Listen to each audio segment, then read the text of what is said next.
Fire for your mind. The culture clinician. I think that what's happening in America as far as black men, black women is concerned is that there's a revolution within a revolution. We are fighting our own woman. Our woman will not allow us to emerge as black men. No. I hope that while we are having the discussion about these men going to these other countries, that there are some, that people with power are paying attention. People with power paying attention. That was a lot of P's, plosives there. And so that we might need to be making some legislation to create some protections for the women who are brought here by the passport bros, actually. Because genuine love and connection, okay, whatever. I hope that while we are having the discussion about these men going to these other countries, that there are some, that people with power are paying attention. People with power paying attention. That was a lot of P's, plosives there. And so that we might need to be making some legislation to create some protections for the women who are brought here by the passport bros, actually. Because genuine love and connection, okay, whatever. I hope that while we are having the discussion about these men going to these other countries, that there are some, that people with power are paying attention. People with power paying attention. That was a lot of P's, plosives there. And so that we might need to be making some legislation. Hello, it is me, an ambassador for the bad bitches, and I would like to formally announce that we all collectively believe that the passport bros are whack. You gotta leave the country for cooch. Damn, triple homicide. Yikes. Ew. You thought that was cute? Now here, I'm gonna offer some suggestions. Bitches in the States don't wanna fuck you because the inside of you is terrible. Bitches on the outside of the States also don't wanna fuck you because your inside is terrible. You possessing a passport does not grant you access to human bodies, thus perpetuating your whackness. All right, King, enjoy your flight. I heard JetBlue's having a sale. Don't get robbed, or do, I don't really care. I'm a passport boy.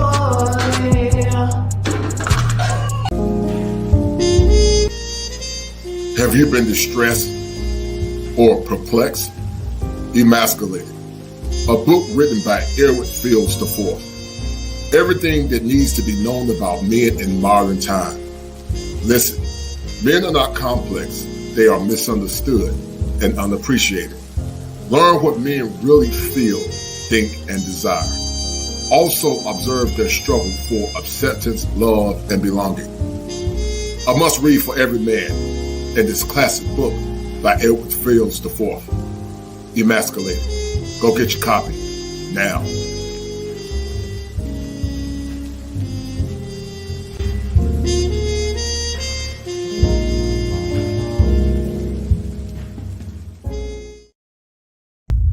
It's a hard thing to admit, but it's understandable why they would choose to go their own way. And that's what's scary, is there's actually a rational reason why they would do that. Men going their own way. And you can think what you want about it, but this is a really big problem for women, for us, for our future, for families, for you to find a partner. If a population of good men are walking away because they're fed up with women. If you're being told all your life that you are bad and wrong just for being a man, and that you have toxic masculinity for being a man, and that, women, there's this famous expression that, a woman needs a man just like a fish needs a bicycle.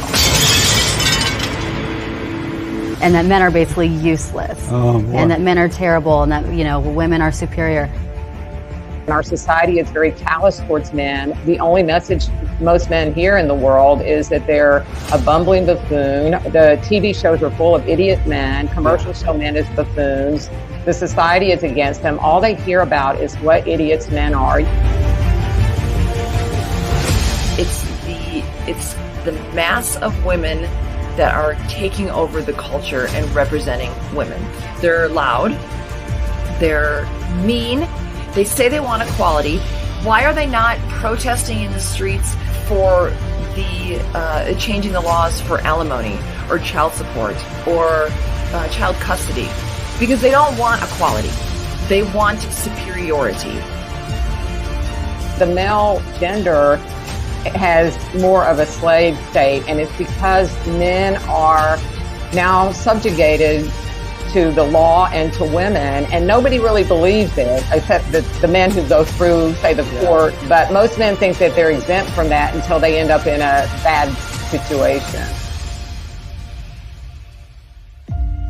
So for a lot of the men, and a lot of them have gotten screwed over in terrible relationships and divorces and gotten their kids taken away from them. So it's an understandable response. In the United States of America, as a man, you can't speak up. I think most women tend to be I'm stereotyping, but they tend to be more collectivist. They tend to sort of be more in that socialist mindset. So I don't know that you're going to see a huge change. I think the change will have to come from men. The lives of women will not change until the men get the opportunity to also examine and define and change their lives. In many ways, I sometimes think that the 20th century was the century where the women made all these massive changes, and the 21st century will be the changes that the men will make, partly in adapting to the changes that the women have done. And those men are doing something about it. They're saying, you know what, I'm done with this. I'm not getting married, or I'm divorced. They don't sit around just trying to live their life through women. They actually have lots of hobbies. They go out, they buy that land you were talking about. They're out there getting motorcycles. They're having a good time, and they're enjoying life without having to deal with the stress of the women and the society that tells them they have to have a woman in their life. How would you feel? I mean, you're not going to feel that attracted to a woman or care to be loving towards her or romantic towards her. So this men going their own way is a reaction to that. I really think it's a rational reaction to that. Men are finally like, hey, we've given you all you want. You are equal in every way, and then you're still shaming us.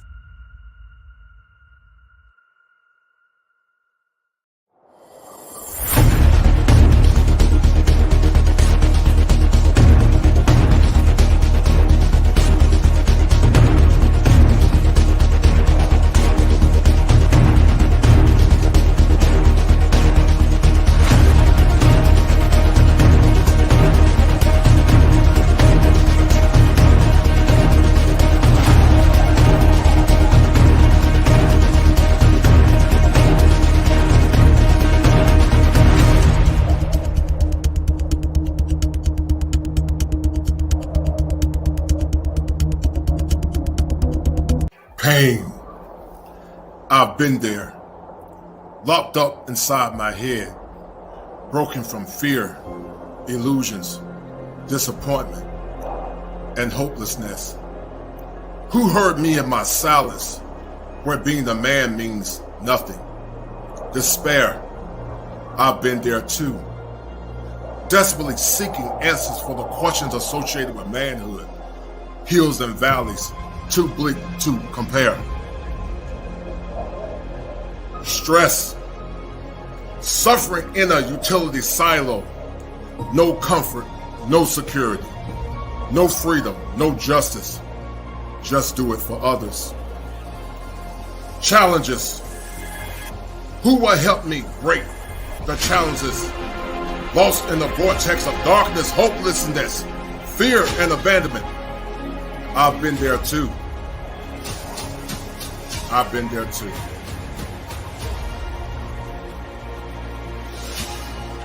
Take the next step to your destiny. Join me in this fight. Walk forward. Deep breaths. head held high, men. Come join me, men, in the winds of time. Stories, hopes, visions, purified in the fire.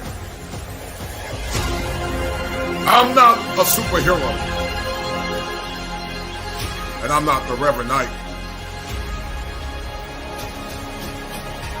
I'm here to help you. Join me, men, in this fight.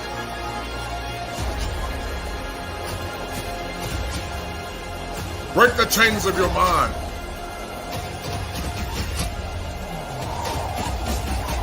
Let's do it now. For now is all we have. Fire for your mind. The kosher clinician.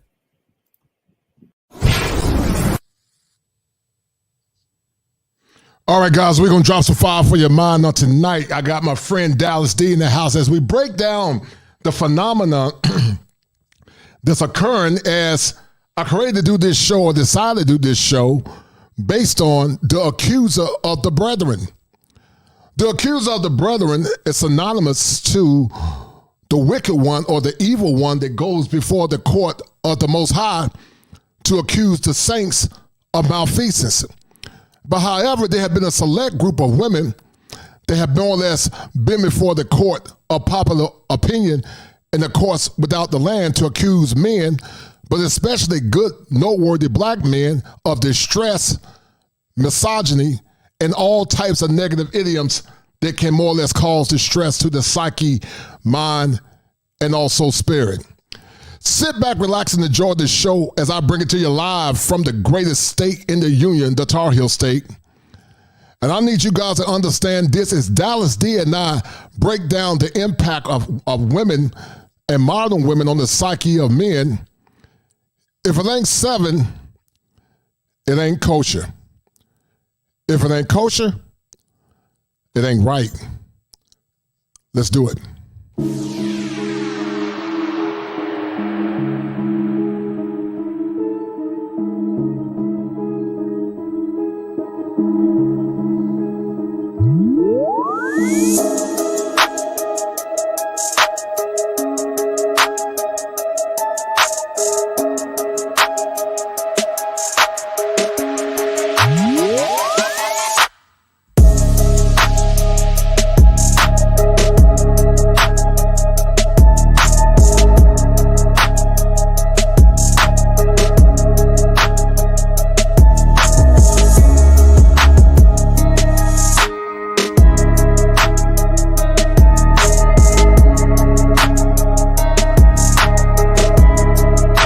Shame the devil on tonight as Dallas Dee and I explore the woman that was complicit with Roe versus Wade, Oprah Winfrey, Cynthia G, and Tanya TKO, as these 4 women in contemporary times have caused distress not only to white men but more importantly, black men, as they are overgeneralized and more or less met with displaced aggression based on unresolved mental illness and distress from vicarious trauma. Let's do it.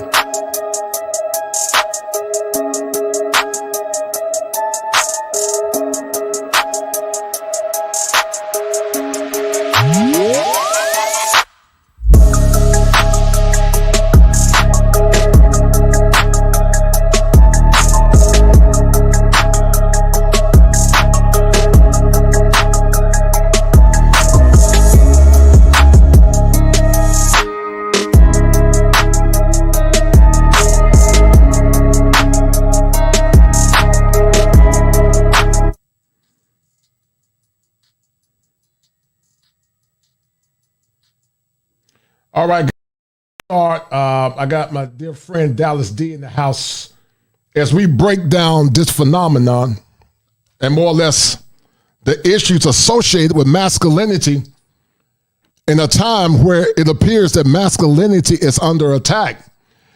And see, guys, when we have women like Dallas Dee try to add clarity to the conversation, not only are masculine men attacked, but good women like this sister is attacked as well. Because many of these people have schema afflictions. A schema is based on a negative thought, good or bad, that has been embedded in their mind. And that schema, a lot of times, is based on fear or pain, based on the things they've dealt with in the past. Dallas Dee, I want you to tell the people who you are, why you're so passionate about the advocacy of the family and black men, and how did you get into this conversation? Good evening, Roddy. First of all, great intro. I almost didn't want it to stop.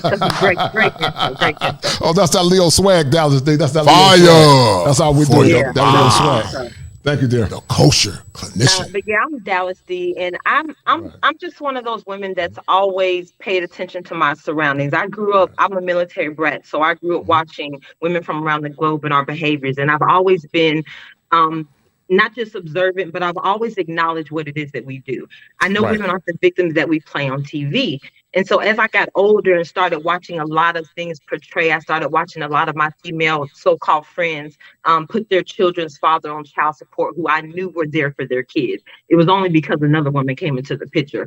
As I watch a lot of these things that some of my so-called female friends were doing that I just did not agree with or didn't support, it just really made me push away and wonder, like, what is going on with women? Why are we, it's like not only are we defaming our men now, but we're also the ones that are causing a lot of the problems that we complain about in our communities. Yes, ma'am. And so as I watched a lot of that go on, it just kind of pushed me to the other side. And it just made me really sit back and want to examine women and where we come from and why it is we do the things that we do. And if we don't get to a place where we, don't start self-reflecting and being accountable for our actions, we are going to literally destroy what this is we call society. Yes, ma'am. I agree with you 1,000%. And Dallas Dee, I decided to call it the accuser of the brethren because in the clinical world, Dallas Dee, there's a such thing called overgeneralization. There's a basic component called generalization that's more or less like 50-50. But when people overgeneralize, which is a thinking error, by the way, it supersedes that. And basically what those peoples will do, they'll more or less castigate and put all black men in a category of civil, social, and behavioral malfeasance. And to be clear, Dallas Dee, there are some men that do it as well because I want to be fair. But sadly, many times you got a percentage of men that create the behaviors that we see in our current world. But sadly, many and or all black men are castigated in that same negative, nebulous cycle. And what happens many times, Dallas Dee, it causes black men to become frustrated because some are saying, I didn't have nothing to do with that, which in essence make us more or less turn inward and become frustrated. The word accuser, Dallas, according to the dictionary, is a person who claims that someone has committed an offense or done something wrong. When you think about the accusations that have more or less been accosted towards black men in modern time, what are some of the things that come in your psyche that more or less talks about this onerous offense? Some of the accusations? Yes, ma'am. One, you're the father. Okay, all right. When you're not. So paternity fraud being one of them. Another issue is that all black men are bad. All black men are deadbeats. Black men don't work. Black men are lazy. There are a lot of stereotypes. Black men can't provide. Now it's black men are broke. Black men are Pookies and Ray Rays. Now there's this whole thing. Everybody's mad at the passport bros. Now, don't get me wrong. I have my feelings about the passport bros too, but for a totally different reason. But yeah, women are offended now about the passport bros because they've decided that instead of dealing with this rhetoric and instead of continuing to go back and forth, if you don't want to be accountable for your actions, I'm just going to go somewhere else and, find my mate in another culture, another environment, because a modern day Western culture is tainted, to say the least. A lot of it has been perpetuated by women, and it started with the first wave feminism. And a lot of the feminist ideology has been more destructive than anything else, just like with first wave feminism. A big part of first wave feminism was the idea that women can smoke cigarettes because it made them look or appear to be on the same level as a man. Because back then, smoking cigarettes was considered not feminine. So a big part of first wave feminism was them allowing women to smoke cigarettes willy-nilly. And they pushed smoking on pregnant women in the communities for decades, knowing that it was causing cancer. So in this push for feminism, in this push for us to be equal to men, we have caused a lot of destruction in our homes and in our inside of our communities because we want to appear equal. And I wish women would realize that not only are you not equal to him, but you also devalue your own worth when you decide that you want to be equal to him. No doubt, no doubt. And I would love to hear your point on the passport, bro, at some point if you want to talk about it. But that's a whole nother show. Okay, well we could do another show then, because I would love to hear your insight. But hold on for a minute. Shout out to my man Jay Perry for that $20 hitter. I appreciate it, Jay Perry, and that's a deal, right? I appreciate it, brother. Thank you, Jay Perry, for that $20, man. I appreciate your love and your kindness as you always show love and have shown love in the past. But Dallas, the robot know that every passport bro ain't tricking. And, and if they are tricking, I don't personally care. But I got to show Dallas Dee at some point, and I'm going to do the show is because it's going to be said they tricking y'all. And basically what it means is that those people, Dallas Dee, that are accusing black men of tricking, they're doing the same thing. And if you don't believe what I'm saying, Dallas Dee, Megan whispered in my ear, and Megan said this. They tricking y'all.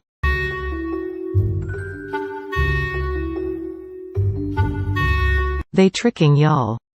Yeah, they tricking y'all, Dallas Dee. They tricking. I just saw that the other day for the first time. That is so funny. I literally just saw this the other day. Yeah, Dallas Dee, they tricking y'all. Because, see, in the clinical world, we call it reaction formation, or we call it projection. And that's a clinical way of saying, just say if I look at your hair and say, oh, your hair is ugly. But really, I think your hair is beautiful.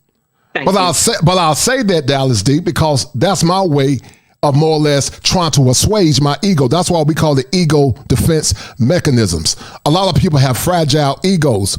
And, they accuse black men of doing things. It's a high form of reverse psychology, but I don't care what men do with their fellas. They do what they want to do. That's between them and God. I don't care what they do. Some go for tricking, some go for love, some go for to see the world, just like some of these women getting their backs blown out by these Jamaicans. They're going for sex tourism. So I don't care about that. Let's not talk about the Dubai trips. Okay, Passport Peaches and the Doo-Doo Crew. That's what you're talking about? Passport Peaches and the Doo-Doo Crew. I might have to do a show on that, Passport Peaches. But, it's sad, Dallas, that women like yourself, when you tell the truth, you get attacked. They call you pigs mean. They call you mammies. They call you all types of negative names. And see, when people don't have no counterattacks because they are deaf, then they result to name calling. Kevin Samuels, when he was living, talked about something called sign language. But because I am the kosher clinician, Dallas Dee, I created my own term. And that term that I created is called deaf, which is a byproduct of cognitive dissonance. They deny the evidence, Dallas Dee, when you present them with the evidence. They become enraged when you present them with the evidence, Dallas Dee. They argue to ad hominem attacks, meaning they attack the messenger instead of the message. And when they can't have their way, men or women, because they got fragile egos, they fight you, or they just flee and leave you alone altogether because they can't. Yes, ma'am. They deflect because they can't look at themselves. They can't deal with the evidence because they will have what's called a cognitive break. They can't handle it. The Medusa complex is a term that I've used in my show because Medusa, if you shine the mirror up to Medusa, she'll crack. So Michael Jackson said it better than me, Dallas Dee. He said, I'm looking at the man in the mirror. I'm asking him to change his ways. But see, in the clinical world, healing can't start until you acknowledge the behavior or the pathology. And as I tell my clients, you have to uncover so that you can recover. But until you uncover, you will never recover. And even with therapy itself is not the panacea, Dallas Dee, to the mental ills of human beings. Therapy is a solvent that can help soothe the pain. But therapy cannot cure the scars or the wounds. Only God can do that. And even with his supernatural grace and power, there's still sometimes some psychological residue that's left on the psyche of men and women. It's a world in a crisis, Dallas Dee. If we are in a crisis, how did we get here, in your opinion? Honestly, you can blame it on a lot of things, but a big part of it has to be all of these waves of feminism. And I think a lot of it has to do too with how we're raised and the disappointments that people experience in life. For instance, I always say one of the issues with women and how we deal with the concepts of relationships is that little girls grow up believing in the fairy tale stories, the Cinderella's, the happily ever after, Prince Charming is coming to save you. It's going to be the only guy that you know. You're going to happily ever after, blah, blah, blah. That's how we grow up. Boys do not grow up on those same stories. So when girls grow up, they're looking for that Prince Charming, that happily ever after for the most part. And so when you have your first high school boyfriend, he breaks your heart, it kind of chips away at that little narrative. Then you have your college boyfriend, that relationship doesn't work out, so it chips away at that narrative. And so instead of you dealing with those individual guys and what went wrong in that particular relationship, or even what you may have contributed to it, you start putting everybody in one box because each one of those guys or each one of those relationships chips away at the fairy tale that you were taught to believe in as a little girl. And so now we're at a place where nobody believes in the fairy tale anymore. So instead of me wasting my 20s trying to be a wife, I'm going to spend my 20s doing me. But those same girls grow up and now they're 35 and 40 years old and they're trying to figure out why I was never married. But a lot of it still to me had to do with a lot of this feminist ideology. I think we take a lot of the things that we learn in life and we misconstrue them or we misuse them, just like the Bible. People take parts of the Bible and they spew it to fit their narrative. I agree. And I think just like the term strong and independent, strong and independent was a term that was supposed to be meant to empower or uplift an individual. Not to say that I'm supposed to be independent of you. As human beings, we are socially engineered. We have a desire to socialize with one another. So the fact that anybody would have a goal to be independent is a contradiction to human nature. It is a contradiction.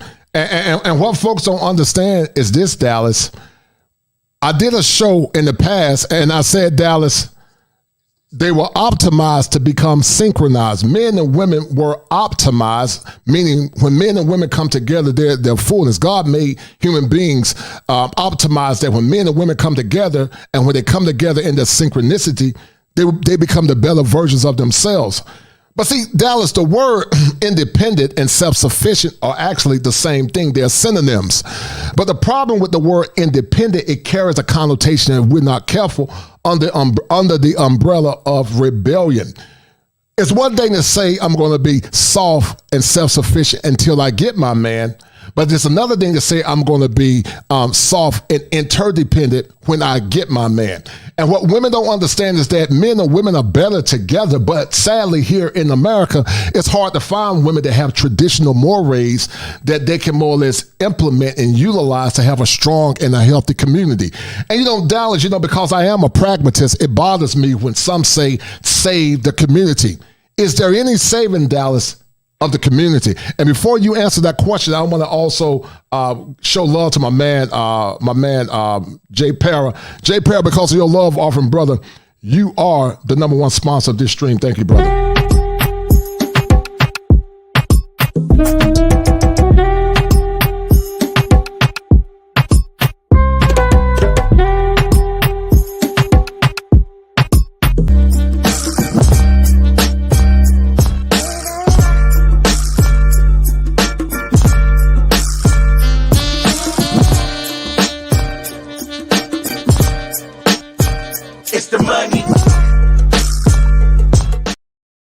So Dallas Dee, when you think about the black community, you are now from the South. The South has always been the safe haven for family. But when you think about the current community, how many generations is it going to take you to get it back right, Dallas Dee, in your opinion? Honestly, I don't know. I've held out so much hope for the community. And social media has exposed so much that I don't know how much hope I'm still holding on to. But the terminology SYCBM, Save the Community, Black Men, I do believe that the community can be saved, but I don't believe it's a black man's responsibility. I believe it's a black woman's responsibility. Because Talk about that. I believe that we're the ones currently engaged in destroying the community. So I believe we're the ones that need to do the correcting. I don't think it's black men that need to save the community. Right, and I don't think they are going to save it, Dallas. I think men, they have done the work. and have more or less laid down their shields by the riverside, not to study war anymore, because black men want to make love. They don't want to make war. I remember a time, Dallas, you and I, we Gen Xers, and there was a song by Shirley Brown. You remember Shirley Brown? You know who Shirley Brown is, right? And Shirley Brown, Dallas Dee used to say back in the day, I can't play all the song for copyright strike, but this is what Shirley Brown used to say. Now you see, I don't want no trouble now. Shirley Brown used to say, I love that man. What happened, Dallas, to the time when you and I were in school, when men would say, what's your name? I like you. Let me get your name. Write love letters. What happened to that time, in your opinion? And I know what happened, but I want to hear it from your perspective. Go ahead. Well, I mean, women just killed chivalry, to be honest with you. There's no honor in being chivalrous anymore, because so many women are taking advantage of a chivalrous guy. Right. And in order to be chivalrous, that also means that's a part of manhood. Mm-hmm. Chivalry means that I'm here to protect you. I'm going to jump in front of, I'm going to open up the doors. And in order to be that person, you have to be able to lead somebody. And the problem with leading is women don't want to listen. Today's women keep saying, I want a guy that knows how to lead. But if you can't take orders from a guy, because nobody wants to take orders from a man. A woman is supposed to be the head of the household. But if you can't take orders from a man, he cannot lead you. Right. 70% of leading somebody, if not more, is about me being able to direct you. So if I can't direct you, I can't protect you. And because women have gotten to this place where we want to be so independent, we're more educated now, we're all going to college, a lot of us are touting the idea that we make more money than men, you've kind of killed the idea of a man being chivalrous, or a man being what a man has always been in a household, or as a husband, a protector and a provider. If a woman is now saying, I don't need you to provide for me, then you're stripping away what a man is at his core. So why would this man, who in his nature is a protector and a provider, want to be with somebody that he doesn't need to protect or provide for? Where does he fit in that dynamic? If at any point in time you could use that as leverage against him, even if you allow him to, or I hate to use the word allow, but since that's how women tend to talk nowadays, you allow him to be the man of the household. 10 years down the road, something goes wrong and you decide, okay, this is not going to work out. We're getting divorced now. And I think that's another problem with where we are today, is no-fault divorce. Ever since 1969, when they implemented no-fault divorce, divorces have been on the rise, and they're all being 70% of divorces are initiated by women. But women keep saying that men are the ones who don't want to be married. Men are the ones who can't commit. Men are the ones who keep walking away. Men are the ones who are abandoning their families. How is that possible when 70% of divorces are being initiated by women? Right. So the family structure, what we used to believe in as a family structure, has basically been dying, but it's been dying at the cuff of women. It's because of women stepping out into the working environment. And I get it. The cost of living, 9 times out of 10, you have to have a dual income in a household to survive nowadays. Mm-hmm. But just because you took on additional roles outside of the home has nothing to do with the roles that you have to take place inside of the home too, because the home is something to be managed. You have women nowadays who claim they want to be a CEO of a company, but can't manage 1,000 square foot home. Right.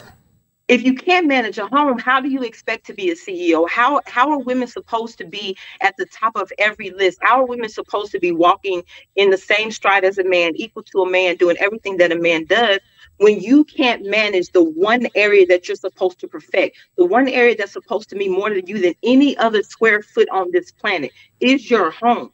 And we're not managing our homes, but we want to blame it on the fact that it's the man's fault. But everything that's happening has happened because of women's liberation, because of women's freedoms, and because of women's, what they want to view as equality, but it's not equality that they're chasing. They're chasing special privileges, because women don't want to suffer the same consequences that men suffer either. Yeah, Dallas Dee, I love you, sister. We're going to shame the devil on tonight. I love a sister that can flow. I might have to call you Dallas Dee Light, like MC Light, the rapper. I'm going to call you Dallas Dee Light. You got that swag. And guys, do me a favor. Go subscribe to Dallas Dee. I got tongue twist. Go subscribe to Dallas Dee's YouTube channel. Phenomenal sister, very intelligent. I had a good conversation with her, private. Shout out to Mr. Palmer. I identified Dallas on Mr. Palmer's show. And when I saw her, I was like, even though no homo, I was like the booty warrior. So I see her and I want her. I had to go get her, man. So I was like the booty warrior. I see her and I want her. So she came and shout out to Gail at Night. Gail at Night has been doing a phenomenal job. And to you guys that are listening, in conjunction with Gail, if you want a wrench, let me know and I'll give some more wrenches. I need some more wrenches to be given out. So guys, let me know if you want a wrench. I need some more moderators. Thank you to all the moderators that are in, but I need consistent moderators when we do these streams to more or less boot out the trolls. So, but Dallas Dee, you're very passionate. You're very passionate about the family system, and the 4 women that I've identified, the Ellen Roe, I believe that's her name. I think I said it wrong. Oprah, Cynthia G, and also Tanya TKO. These women appear to be very venomous. Have you ever seen such a visceral hatred, Dallas Dee, towards black men in your lifetime? No, but I think of those. I don't know, between Cynthia G and Jane Roe, those two are kind of tied for worst to me, for different reasons. But yeah, the Cynthia G takes the cake, but Jane Roe is up there too. Okay. All right. And why have it been so cool to accuse men? Why have it been so cool to accuse men of malfeasance? And to the ones that want wrenches, guys, email me at kosherclinician@gmail.com. Email me at kosherclinician. Hold tight. kosherclinician@gmail.com. But go ahead, Dallas. I'm sorry, dear. I don't know. Even though so we're living in a time where we're dealing with gender wars, and even though that there is a war between men and women, I do believe that there is a bigger war between black men and black women. Right. And I think a lot of it has been perpetuated, or they're allowed to say it, because of the fact that, to me, a black man has never, ever been at the top of anybody's priority list in America. I mean, it's just a fact. You've always been a second-class citizen in America, or viewed as one in America. I don't care what rights they say you have. I don't care if you can go vote. And in all honesty, a lot of black folks know your right to vote is on the line and expires in what year, 2031, I do believe.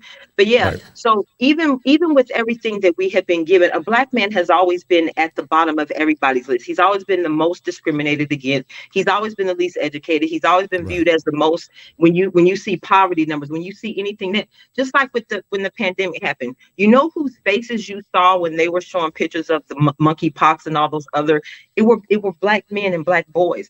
They are the face of everything negative that you see on TV. So to defame them is nothing different than what you see anyway. We applaud single motherism when it comes to the black community. We applaud it everywhere, but it's definitely highly applauded in the black community. So anytime if you can get away with defaming a man today, it's just because that's what we've always done. We've always put black men at the bottom of the totem pole. And I wish black men really understood their worth. You are America's greatest commodity, and you always have been. No doubt. Shout out to my dear. Shout out to the Exalted Liners. I love that young sister, Chantel Simone, killing the game, but also being attacked as well.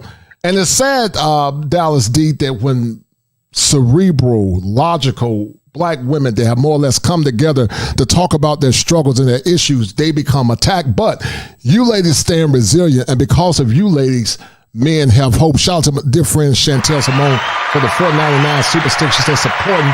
Hey to the great guest and convo, and they loving you, Dallas Dee. So I'm gonna have to be like the Fruit of Islam, man. I'm gonna be your private contractor, man. I like that fire you got, man. I love your energy. My prices go up next year, so. she a Taurus, y'all. She about that money, man. But Dallas, I'm gonna ask you another question. Black men get overgeneralized with negativity. When did that happen, in your opinion? It's America. It's always happened. I mean, I don't think you can point it back to one particular moment in time. I think it's just always happened. Right. But you and I, when we were in school, we were kids, it seemed like it's gotten worse. Is that fair to say, in your opinion? Yeah, I do. Right. Well, you know what? I take that back. I don't know if it's gotten worse or social media has allowed us to see it at a more global standpoint. Because before, like, okay, now you have the conversation. One of my hot topics is child support, welfare reform, and all that.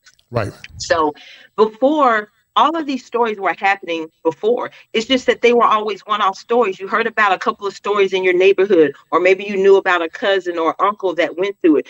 But now we're seeing it on a global scale. And it's not just that it's happening to Black men. It's not just that it's happening to men in America. It's happening across the country. So I don't know if it's that it's gotten worse or that it's now being televised, and now we get to see everything because of social media has exposed everything, and now we have access to big data.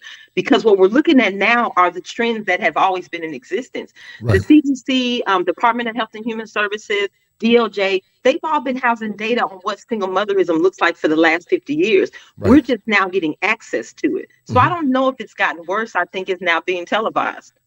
You know, Dallas Dee, all human beings go through an evolution, sometime for good, but sometime we have to go through what's called a de-evolution. How has Dallas Dee evolved into the woman that she is now? And then the second question would be, why and when did Dallas Dee de-evolutionize to become more feminine and understanding her rightful position as a woman in this world? I think I've always understood my position as a woman, but I was raised by a strong Black woman, and even though my parents weren't together, I was raised in my mother's house. My parents weren't together. My mother never did what we consider a lot of women do today. She never ostracized my father. She never spoke a bad word about the man. We were allowed to love our father. We were allowed to respect him. She never alienated us. I mean, it was never that type of environment. And so I didn't initially grow up feeling like, oh, there was this disdain for men. We never saw that coming from my mom. So I didn't even grow up in an environment where you thought that you were supposed to have a dislike for men, or that all you saw were the complaints about men, mama struggling because of men. So because I never saw that, I never developed that negative viewpoint, I guess. So I've always known what my role is. I've always understood the importance of family. Even though my parents were divorced, my mother always let us know the importance of having a man in the house, the importance of a male role model, whether it be in the form of a coach, whether it be having uncles always around. Even though our parents weren't together, she did understand that you have to have a positive role model in order for these children to have developed lives. And so I think she did the best that she could with that. So I've always known what my place was. I think when I came to as passionate as I am, when I got to this point, is when I struggled myself with the ability to conceive.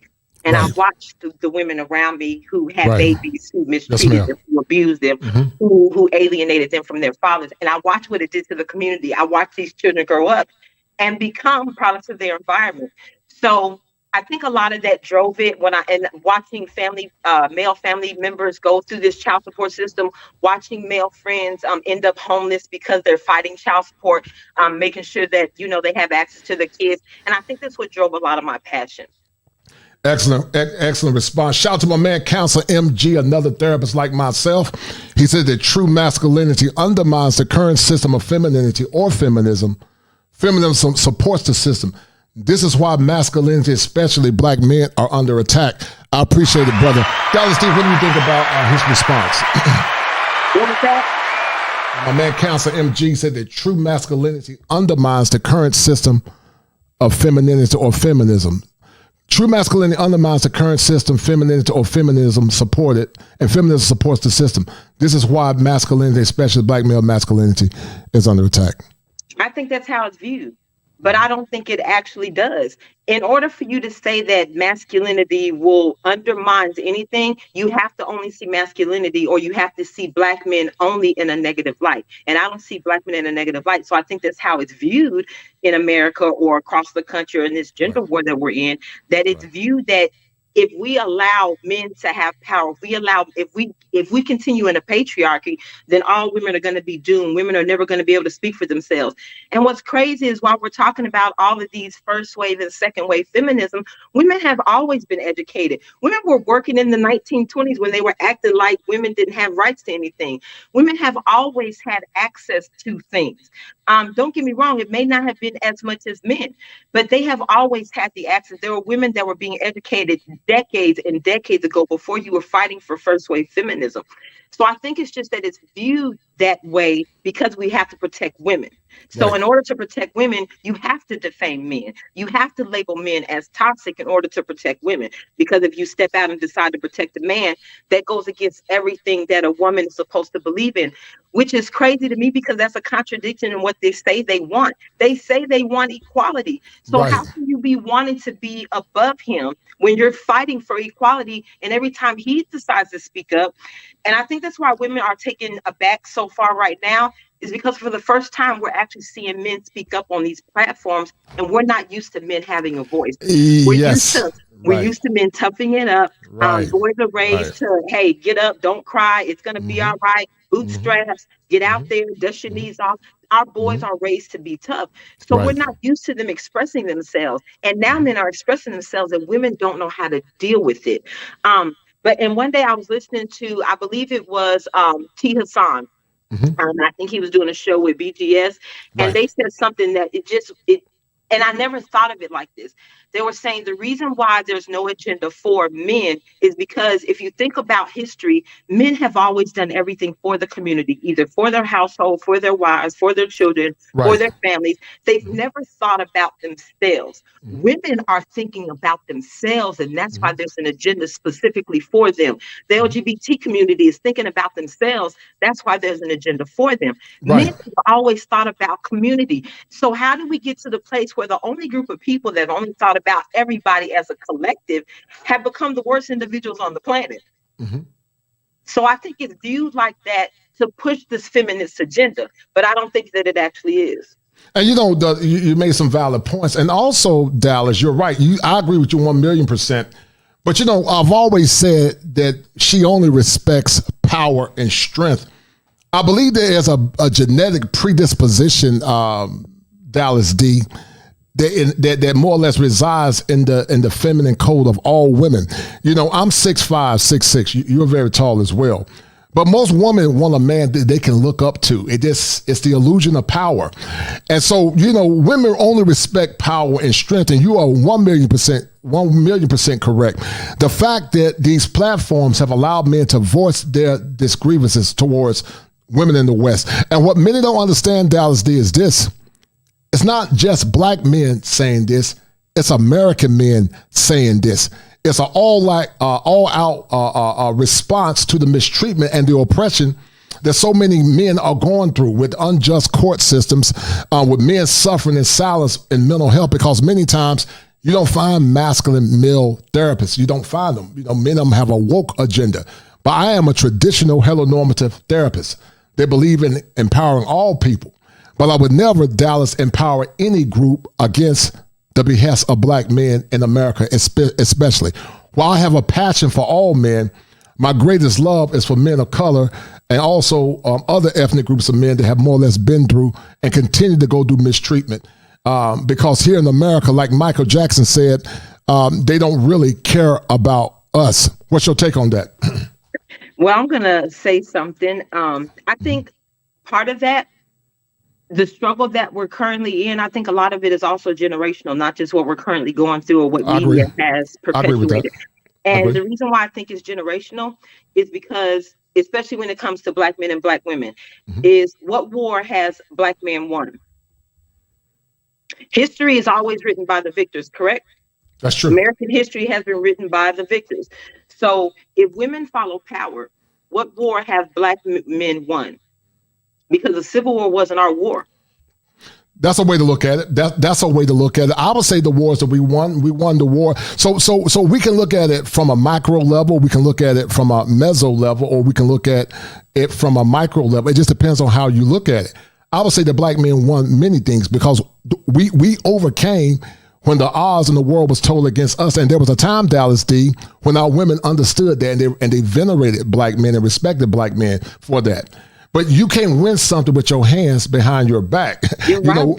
Winning is subjective. Winning is in the eye or the psyche of the beholder. I would think about when you have more or less been seen as 3/5 human, and you're able to overcome that with the Tuskegee Airmen. You're able to overcome that when being treated as second-class citizens in World War II. You're able to overcome that with mass incarceration. You're able to overcome that in the educational system. Are we a perfect specimen, no. But when you look at what black folks, especially the black men, the first slaves that were bought here on this country, no other ethnic group of people have been through what black men have been through.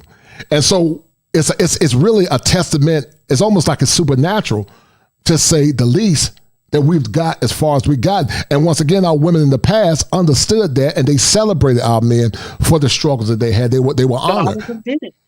Say it again. But all of them didn't. But all of them didn't. Women. Go ahead. All of them didn't. Black women turning their backs on black women is not. It's not a new concept. Passport bros is not a new concept. Mail order brides. It's not. You got mail. To me, it's modern day mail order brides. But whatever. But you go back to you talking about the psyche. You're right, and I 100% agree with everything that you said. But I'm talking about from the viewpoint of the psyche of a woman.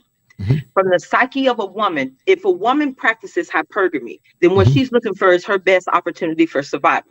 If I watch men that look like me not engage in the war that should have been theirs, not willing to put up what other people put up to keep you or not. And if I want power in hypergamy in a woman's psyche, I can have more access to that if I go over here. I'm just saying, not that it makes it right, but in a woman's psyche, if we practice hypergamy, that is my best chance of survival. And if you look at where we are in America and how a black man is viewed, where is my best chance for survival? If my black husband can be killed by the police, if my black husband can be sent to jail for some BS charge, if my black husband can be a victim of anything, where would I be better protected? And it's not that it makes it right, but like I said, if black men haven't won a war, and we're talking about the psyche of women, and we're talking about women who practice hypergamy, that's why I think some of it is generational. No, and that's a very fair point, but I'm gonna nuance what you said, because I see where you're going there, and I do respect your position, but watch this. I created a term, Dallas, called kosher hypergamy and carnal hypergamy. Hypergamy is not, it can be fluid, but also hypergamy can become static if it's more or less predicated under the auspices of reasoning. Now watch this. Kosher hypergamy is more or less predicated on spiritual discipline. It's also predicated on justice, fairness, and righteousness based on what their grandmoms taught them. Kosher hypergamy says this: I'm not going to exploit a man for his money, because it takes a woman that's strong, a woman that's cerebral, a woman that have more or less evolved, and a woman that's on her knees. Our women in the past, not all, but many, practice kosher hypergamy, because kosher hypergamy does not accost or accuse men. It sees things through the lens of reasoning and discipline. But the caveat to that is something called carnal hypergamy, which is practiced in this current milieu that we live in. Carnal hypergamy is exploitative, it's hedonistic, it's selfish, and it don't give a damn about nobody but itself. That's carnal hypergamy. So the thing about human beings, we can make that same argument by saying that, our women don't have the same feminine grace of other women. They never have had the same feminine grace of other women. We can say that they lack the feminine je ne sais quoi that other women have. Either gender can make that argument, and I can see the logic and the reasoning for why some women would say that, but to me, it's foolhardy. And that woman is not disciplined to take everything within the contextual framework of the suffering that black men been through. No other ethnic group, Dallas Dee, have been through what those black men have been through, or what I call Americans of the African diaspora. That's a term that I created. No other ethnic group. And hell, we had Rosewood. We and where I live at, the greatest state in the Union, the Tar Heel State, we had Bull Durham. We had Tulsa. But every time black men tried to rise, they knocked them down. So, it ain't like we were sitting back with our damn hands tied, and I agree. And I don't say that to disrespect or discredit. No, I know you're not. No, I know you're not. I know you're not. I know you're not. I know you're not saying that. I know you're not there. So I'm not attacking you. I'm just saying for those that don't have the feminine grace or discipline to look at things from a mature perspective. That's why, Dallas, I asked you earlier, and I want you to answer this question.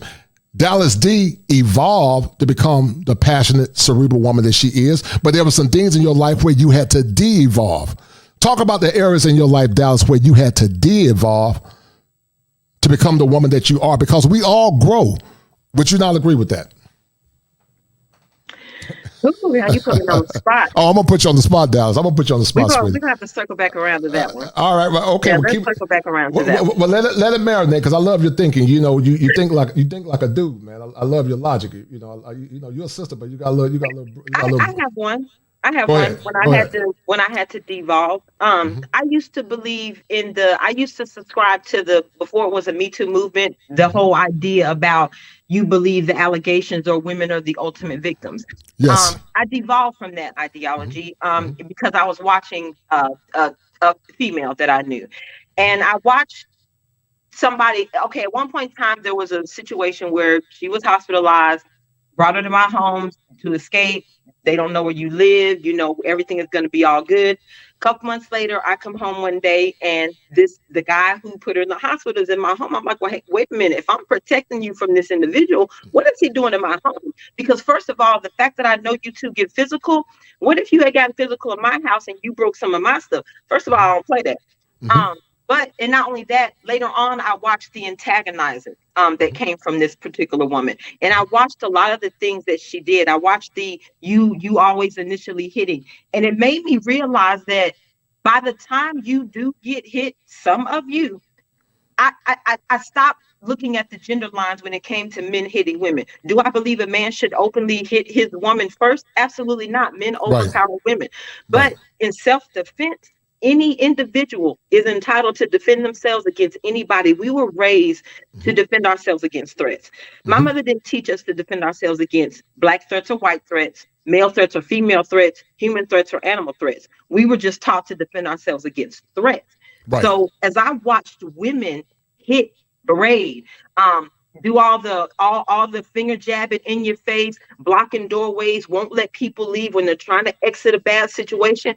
As I watched this, I devolved from that ideology that women are victims, and every time a woman makes an accusation, you're supposed to believe it. I definitely devolved from that ideology. And I think that's a very a fickle ideology, to say the least. Shout out to my man Barry Hamilton for that 619. Barry Hamilton said, thank you for supporting you, Coach Clinician. I appreciate it, Barry Hamilton. And we got an incoming cash out by my man Barry Hamilton. Thank you, sir.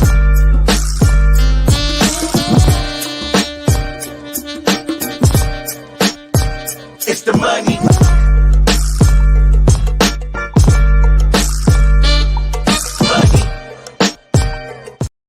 But you know what, Dallas? I'm going to challenge something. You said something that's powerful, and I love your thinking and reason, but I'm going to share something with you. Are you familiar with the country in Africa called Burundi? I don't think I've heard of it. Okay. So the women in Burundi, those women venerate their men because they're in healthy patriarchies. And sometimes those men don't always have the proper, resources to provide for those women. But those women sometimes go out, provide, they take care of their family when the men are down, and they don't turn their back on their men. So that's why I say hypergamy is not static per se. It vacillates. It can be static when it needs to be static, and it can be fluid. It just depends on the woman, how she assesses it, how she articulates it. But I think we live in a world now, Dallas, that many women are not mature. They don't self-introspect. You got a generation of simps that tell them they're beautiful queens, like Mr. Palmer say, Mother God, Earth, whatever you call it. And they venerate women that are not worthy of veneration. I would say that your mother was a woman worthy of veneration. I would say that your grandmother was a woman very worthy of veneration because they got it from the mud. They held their men down through Jim Crow racism. They held their men down like women like Fannie Lou Hamer. She held her man down. And even though her man was under the tyrannical reign of Jim Crow racism, we don't look at how Jim Crow racism played a role in the psychology of men. As a licensed therapist, trauma has been embedded into our genes. But see, a lot of times we don't see or understand how trauma impacted black men. Anytime we see the color purple, we don't understand that black man could have been going through trauma when he was abusive, when he was drinking alcohol, when he was a womanizer, because those are all negative coping mechanisms. But we don't consider the struggles and the plights of men. We just see men as utilities, only to be there. But see, in other countries, women, they honor their men, they venerate their men, they see their men as more than just a utility or a resource. They see their man as a human being. And when we see our men as human beings, then men can become the better versions of themselves. I've always said before, Dallas Dee, that when a woman can love a man and she can be his helpmeet and she can help push him to greatness and say, baby, I got you. Not only would that man, if he's a righteous man, Dallas, give it back to you 100-fold, but he'll also give it back to his children and he'll give it back to his community. But sadly, many modern women have not been conditioned and or taught to venerate and or honor their men. They see their men as a means to an end. And what's happening now, as you said earlier, men are beginning to say to hell with it. Patrick Henry said, give me liberty or give me death. And that's what men are saying. And that's why I decided to do what I'm doing, because all human beings go to what's called a nexus point, or what we call an existentialist crisis. Why am I here? Men are tired of this damn being rocks and being, providers and just doing everything. But you got men in sexist marriages. You got men that have been a part of paternity fraud. They have been treated like doormats and doorknobs. And you said something very powerful earlier. If you believe in equality, then why in the hell are you not advocating for the men that are actually being broken and abused and dejected? That's why I said feminism is not about, especially fourth-wave feminism, about equality. It's about superiority. They want to be superior to men, and they want men under their feet. But see, watch this, Dallas. I would say this. I ain't had nothing to do with those men back in the past. And most men from Generation X on up, we ain't had nothing to do with what your grandmom and your great-great-grandma went through. So why in the hell are black men suffering and they always do things, Dallas, through the lens of victimhood? They always say, oh, my grandmama, how she used to be. They used to beat her and all this stuff. But you ain't never went through that. So why are you focusing on something you never had anything to do with? And then you castigate and point, or more or less paint, all black men in that negative light. I know I said a lot, but what do you say about that? But first of all, my issue with the whole idea of broad brushing black men based on what your grandparents did is ridiculous, because first of all, grandmama was stepping out too. Talk to the people. My friends whose grandmama don't have a kid that don't belong to granddaddy. That's a false narrative anyway. My issue with the finger pointing is again, most of the people who are doing the finger wagging refuse to self-reflect. We refuse to look at the mirror and look at what we do to contribute to this crazy show that we're looking at that we call modern America. And we're not trying to fix things from within. We're not fixing ourselves. We're not working to improve ourselves. We're not working to improve the lives of our children. And this is my biggest issue with feminism. It's gotten to the point where women are so concerned with being the biggest victims that they no longer see children as victims. Right. There's this women's rights group that, how sometimes your friends send you, hey, join this group, and you just do it just out of, it's nothing wrong with a like or share, it's all free. So apparently I did that one day, right? And as my feed started populating with some of this information from the women's rights group, I started noticing a trend of male bashing. So I went, but hold on, wait a minute.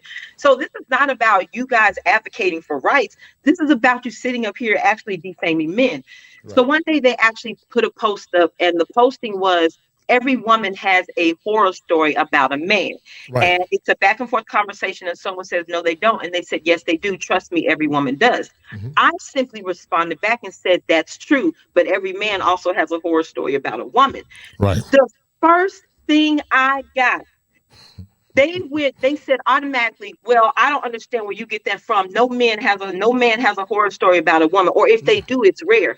I said, well, if 30% of men are raising children that are not theirs, 30% is not what you call rare. Yes, ma'am. I don't call 30% rare.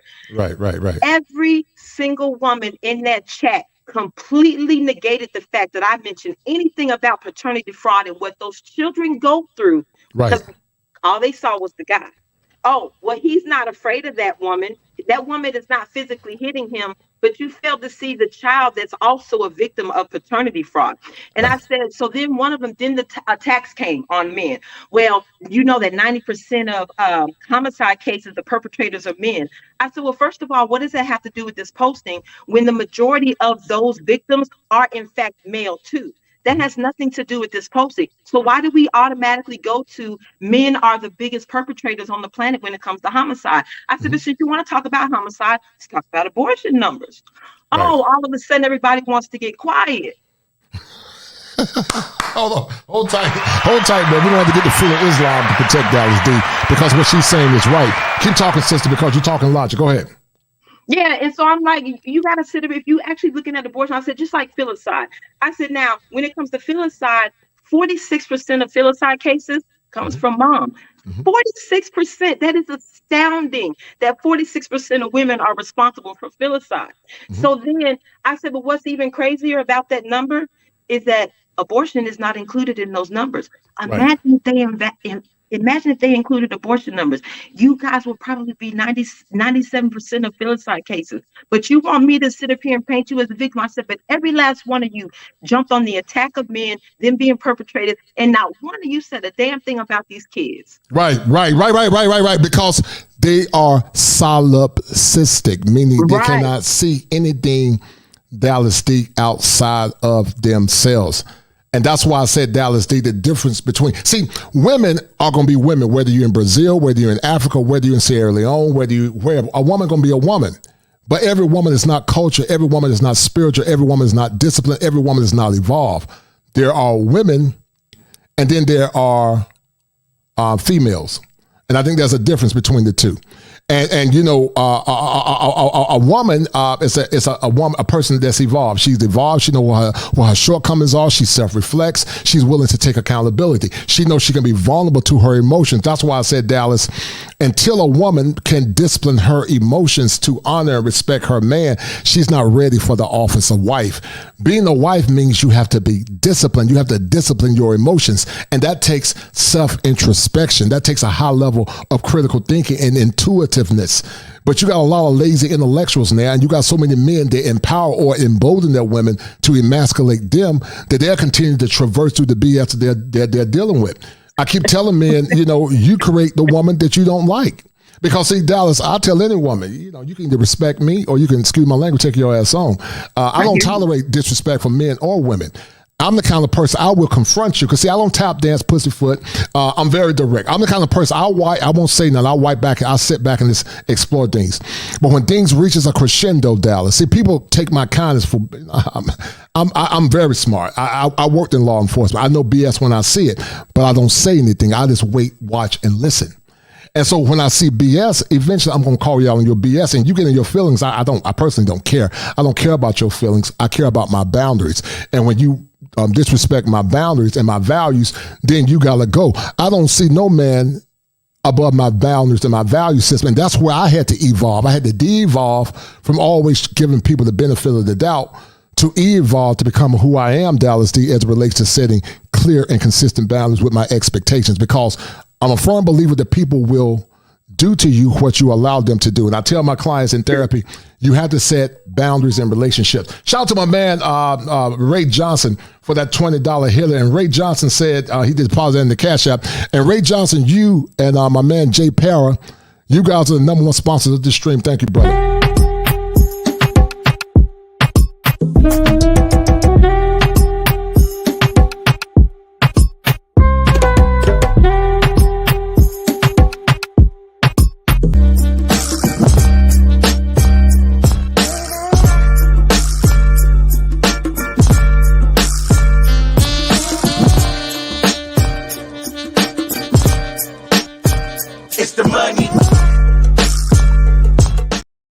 Dallas Dee, I want to talk about something. We're about to go into the rabbit hole in a minute, but when you think about adjectives or nouns to describe Ellen Roe, Oprah Winfrey, Cynthia G, and also Jane Roe, Oprah Winfrey, Tanya TKO, and Cynthia G, what adjectives or nouns come to mind when you think about those women? Let the Lord use you. Let the Lord use you. Propagandist. Propaganda. Okay. I'll say propagandist.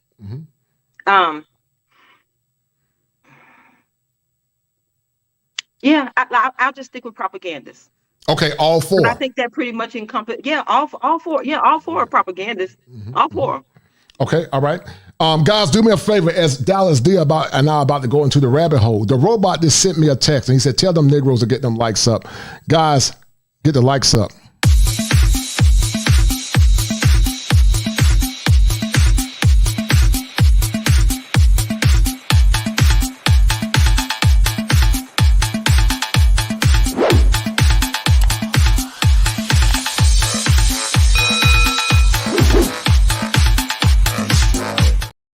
All right, Dallas Dee, we're about to go into the rabbit hole. And as a clinical therapist, we talk about something called collaborative empiricism. We're going to look at these clips, Dallas Dee, and we're going to break them down. It was very painstaking. It took me damn near all day to do this. But because I am the coach clinician and I got that Leo swag, I got to make sure it's right. So, Dallas Dee, we're about to do this. Down the rabbit hole we go. This is the part of the show where we assess, examine, collaborate.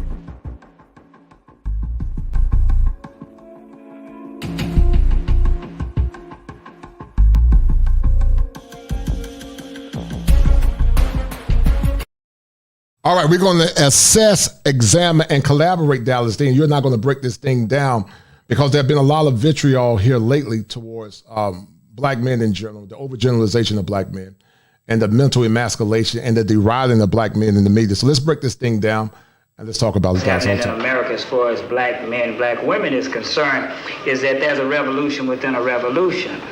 We are fighting our own woman. Our woman will not allow us to emerge as black men. No. I hope that while we are having the discussion about these men going to these other... Now, Dallas Dee, we know that the battle between black men and black women, there's a clear correlation between the sexual revolution and also in the 70s when black women, in my opinion, began to take a turn for the bad. You know, black men and black women were unified. We were mules of the same burden. But some will argue that our women sold their men or threw their men under the bus for money, attainment, and they didn't more or less think about the greater collective, which was the black family and the black community. Seeing this clip, somebody actually sent it to me, my man Dre, and I also saw it on Chantel's show earlier. But that little short clip, what did you think about that real quick? About the revolution between black men and black women. Then we're going to bring it back. Honestly, when I heard him say that, the first thing I thought about, and I kind of zoned out, was a conversation that Cynthia G was having with Umar Johnson about, is there a war going on between black men and black women? And she basically said the only war going on with black men is the war that they're waging amongst themselves. And I said, that is the biggest crop of crap I've ever heard in my life, because you are an individual who's sitting up here basically advising people to get rid of black male babies, but you're sitting here saying that there's no war waged against black men. So that was the first thing. That was what came to mind when I heard that clip, was, are we in a war? Is there a gender war between black men and black women, and how women feel about that, and basically unified in acting like we're thinking that there isn't one, and that there shouldn't be pity on our black men, that black men are not looked at as victims, that black men will always be viewed as second-class citizens. So that's what came to mind when I saw that. Yeah, excellent. This friend's looking at this there. Hold tight. Their countries, that there are some that people with power are paying attention. People with power paying attention. That was a lot of P's, plosives there. And so that we might need to be making some legislation to create some protections for the women who are brought here by the passport bros, actually. Because genuine love and connection, okay, whatever. I hope that while we are having the discussion about these men going to these other countries, that there are some, that people with power are paying attention. People with power paying attention. That was a lot of P's, plosives there. And so that we might need to be making some legislation to create some protections for the women who are brought here by the passport bros, actually. Because genuine love and connection, okay, whatever. I hope that while we are having the discussion about these men going to these other countries, that there are some, that people with power are paying attention. People with power paying attention. That was a lot of P's, plosives there. And so that we might need to be making some legislation. Shout out to Obsidian. Hello, it is me, an ambassador for the bad bitches, and I would like to formally announce that we all collectively believe that the passport bros are whack. You gotta leave the country for cooch. Damn, triple homicide. Yikes. Ew. You thought that was cute? Now here, I'm gonna offer some suggestions. Bitches in the States don't want to fuck you because the inside of you is terrible. Bitches on the outside of the States also don't want to fuck you because your inside is terrible.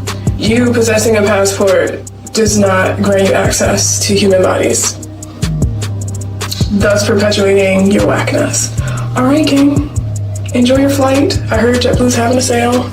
Don't get robbed. Or do. I don't really care. I'm a passport boy. And just start. All right, this heifer obviously is going through some type of delirium. And I'm going to do a show called Passport Pirate Psychosis. And normally, Dallas Dee, things go from a neuroses where they're very obsessed to a psychosis where it can become psychotic. And it looks like to me, Dallas Dee, that some of these women are actually vacillating between a neuroses and about to turn to a damn psychosis. And that's why black men are saying to hell with some of these hyenas here in America, because they always seek to put their damn foot on the neck of black men. And black men are saying, retirement, the spirit of the hyena will be destroyed by the lion, the righteous lions, the spirit of Jehu, because men are sick of it.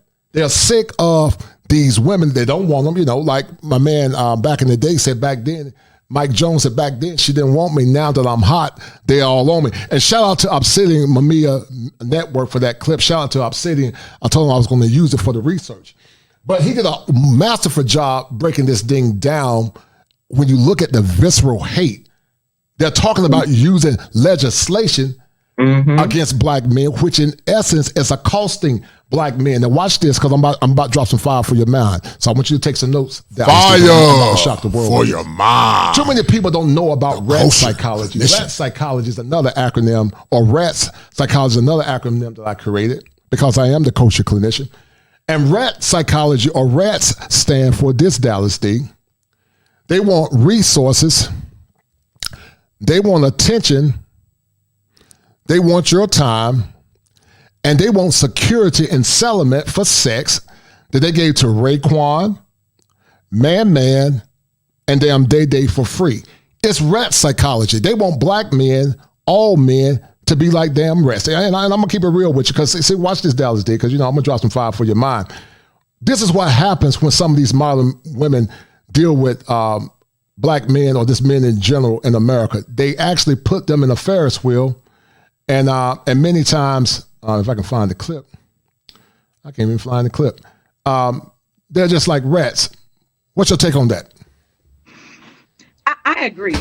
But okay, back to the comment about her saying we need to pass legislation. What's crazy about that is they already are going to come with rights. Eddie Murphy talked about this back in the 80s when he was talking about marrying Umfufu back in Africa and brought her back over here. All of a sudden you get to America and now you want half because you got rights to half of his shit. So for you to be talking about in today's environment, we have to pass legislation for the women that they're going to get and bring over here. They're going to come over here with a certain level of protections anyway, regardless of whatever angle you want to look at it from. So the idea that we're pushing forward, I agree with you. It's another attack on men with the intent of attacking men, not the intent of protecting those women, the intent being to attack men. Right. Because one thing, like I said, I've got my comments about the passport bros, but the way I feel about them has nothing to do with why, like you said, that was done in hate. You could tell that there's jealousy. You could tell that there's anger, there's bitterness, because they're upset and I get it. In all honesty, it's a logical response for women, because if we practice hypergamy and you start seeing a vast majority of men deciding that they want to take themselves out of the dating pool, it makes it harder for you to practice hypergamy. So it's a natural response for women to be upset. They just don't get the right to be upset because you have pushed men out of the dating pool. Right. They want to step on the necks of black men and men in general. And I keep telling you, there are black rats, white rats, but Dallas Dee, they're also brown rats.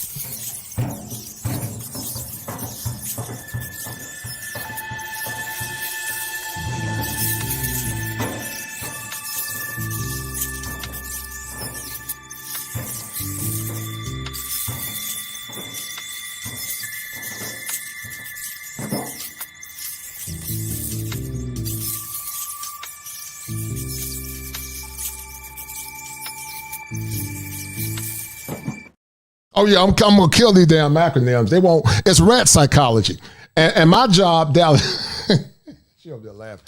My job, Dallas Dee, is to break the schemas of rat psychology, because see, just like Smeagol on the Lord of the Rings, you know, they see men as the ring because the ring symbolizes power. Dallas Dee. I'm giving you some good stuff. I'm gonna do it like y'all do it in the Baptist church in Alabama and Mississippi and Dallas and North Carolina and Georgia and how we do it in the South in general. Because I'm from the South. Below the Mason-Dixon.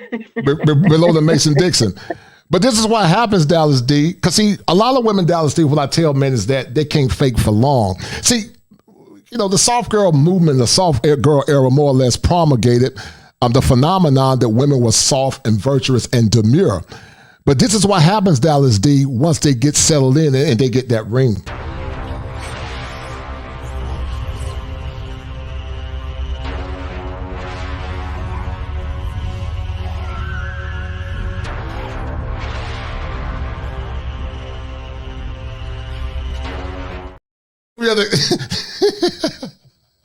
But you know what you're right, though?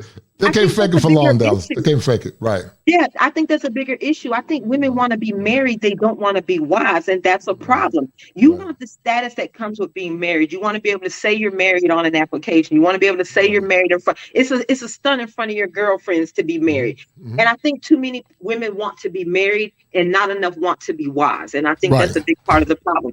And that goes back to the conversation we're having about the 50-50 household, and women don't want to cook and clean anymore. Right. And you made a comment earlier about guys being basically duped into simping for women, or engaging in all their rhetoric.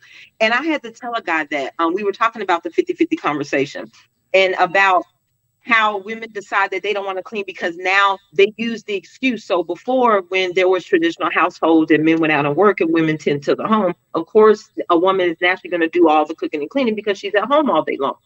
Well, now because women have decided that they want to join the workforce, now all of a sudden, since that was why men didn't clean, they think that that's justification for them not to clean.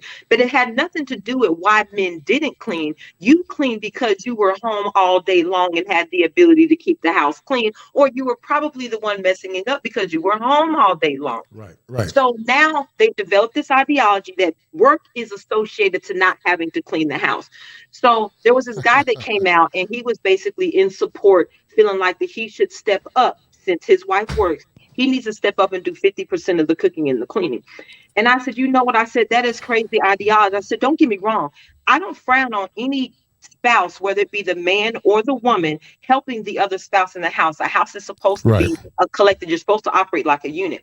I said, but for you to automatically say, I've got to do 50% of her chores, it's because you've allowed her and society to make you believe that the only thing that needs to be done in a house in order to maintain it is cooking and cleaning. So, but what about the responsibilities that come with men? Is she helping change the tires? Is she helping fix minor repairs? Is she taking out the trash? When the oil needs to be changed on the car, she's one doing that. If she picks up the phone and say, honey, I have a flat tire, then why does he have to do 50% of your chores if you're not helping him do 50% of his? Yes, so ma'am. We've allowed society to act like the only thing that comes with maintaining a home is cooking and cleaning. And we all have to eat. If you're a single woman, you still got to eat. The house still has to be clean. Yes, so ma'am. A man in the home has nothing to do with that. Yes, ma'am. Talk to the people and see. You get it. You know, that's. I got to make sure you're a lady, man, because you too damn logical, man. You too logical, Dallas Dee. Because I've said the same thing. You know, they always, women in other countries, the one they call dirty foots. Those women don't mind taking care of their men. They cook, clean, because cooking and cleaning is just part of life. But what women don't understand, I've said it before in the past, Dallas Dee, I don't agree. I don't use that connotation, partner. I believe in husband and wife, and I'm going to tell you why. The husband is a provider, and provision is not always financial. The woman is the garden, and the children are the fruit. The woman's mission is to nurture the mission of her husband. But see, when you have a partnership, then that means it's egalitarian. Meaning, she can be the leader today, I can be the leader tomorrow. But at the same time, if somebody breaking that house, that man is always expected to put his life on the line. Men are expected to be 24-hour security guards. We are expected to defend the honor of our women and our children at all points. That's why men are saying we're not dealing with women in the West. Not because they don't want to deal with them, because men are going to Africa. They're going to the continent of Africa. They're going to South America, and they're looking for traditional women. Because men need a woman that can, like T.G. Jakes said, he got a need that he can pour into.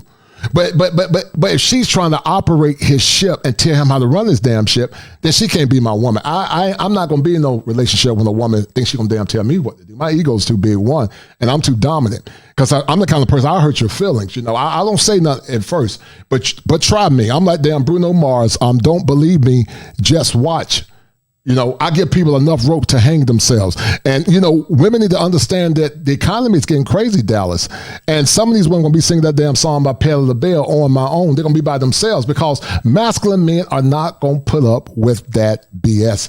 They're just not going to. And what these women don't understand, Dallas, the more they try to hurt us and disrespect us and shame us for traveling and more or less castigating all passport bros or sex tourists where their goofy asses are doing the same thing, men gonna say, you know what, it's going you're just making you're adding more fuel to the fire because they have not humbled themselves. They have not done the self-introspection. Shout out to my dear friend, Ongba Ainwa. I think she's an African Nigerian sister. I got about 50% Nigerian in me. She said, you're preaching, brother. Love your content. Thank you, dear. I appreciate it. Thank you for the support, dear. Appreciate it. Ongba Ainwa. And then also shout out to my man Gregory Scott. He said, salute kosher. It's amazing to me that there are both male and female male content creators who simply can't understand the passport brothers and the SBM movement, no doubt. And that is a deal, right, Gregory Scott, and I appreciate that. And I'm going to talk about that a little bit in a minute. Got 5 on it. Because they don't understand it. And as a clinical therapist, I don't know if you're familiar with this terminology or this treatment model, Dallas Dee. It's called reality therapy. Are you familiar with that? No. And choice theory. Say.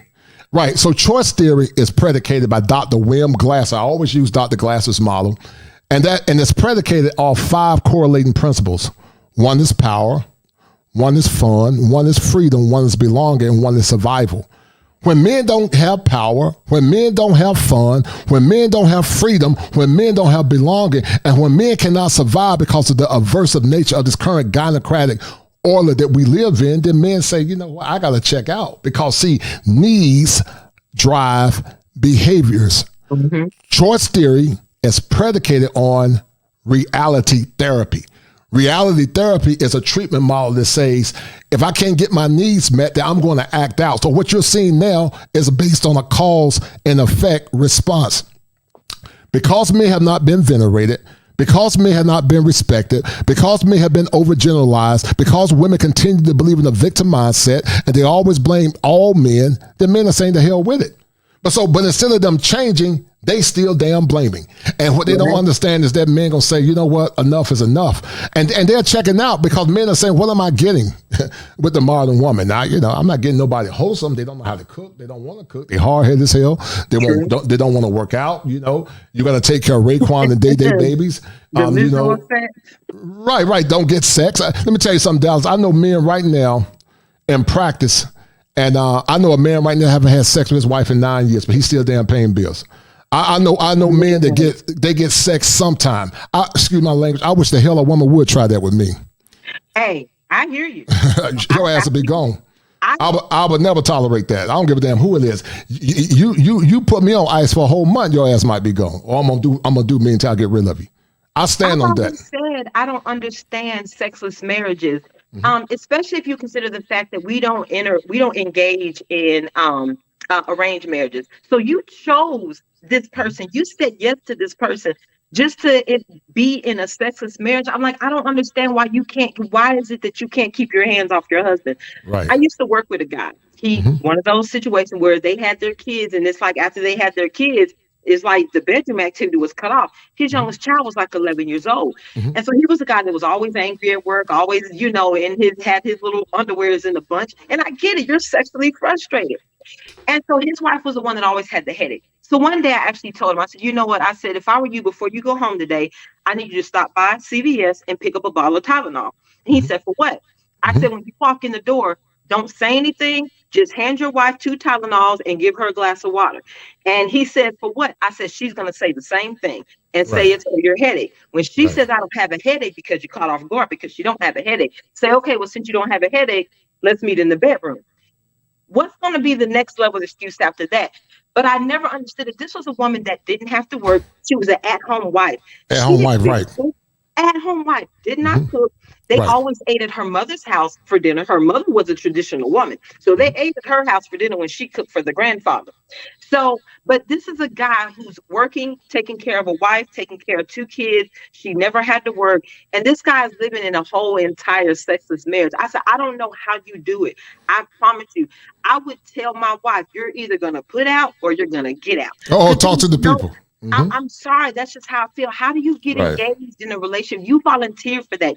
This was not an arranged marriage. So if you volunteered for that, if you signed up for this, if you took those vows, how did we get to the point where women thought it was okay to put men on P punishment? Right. First of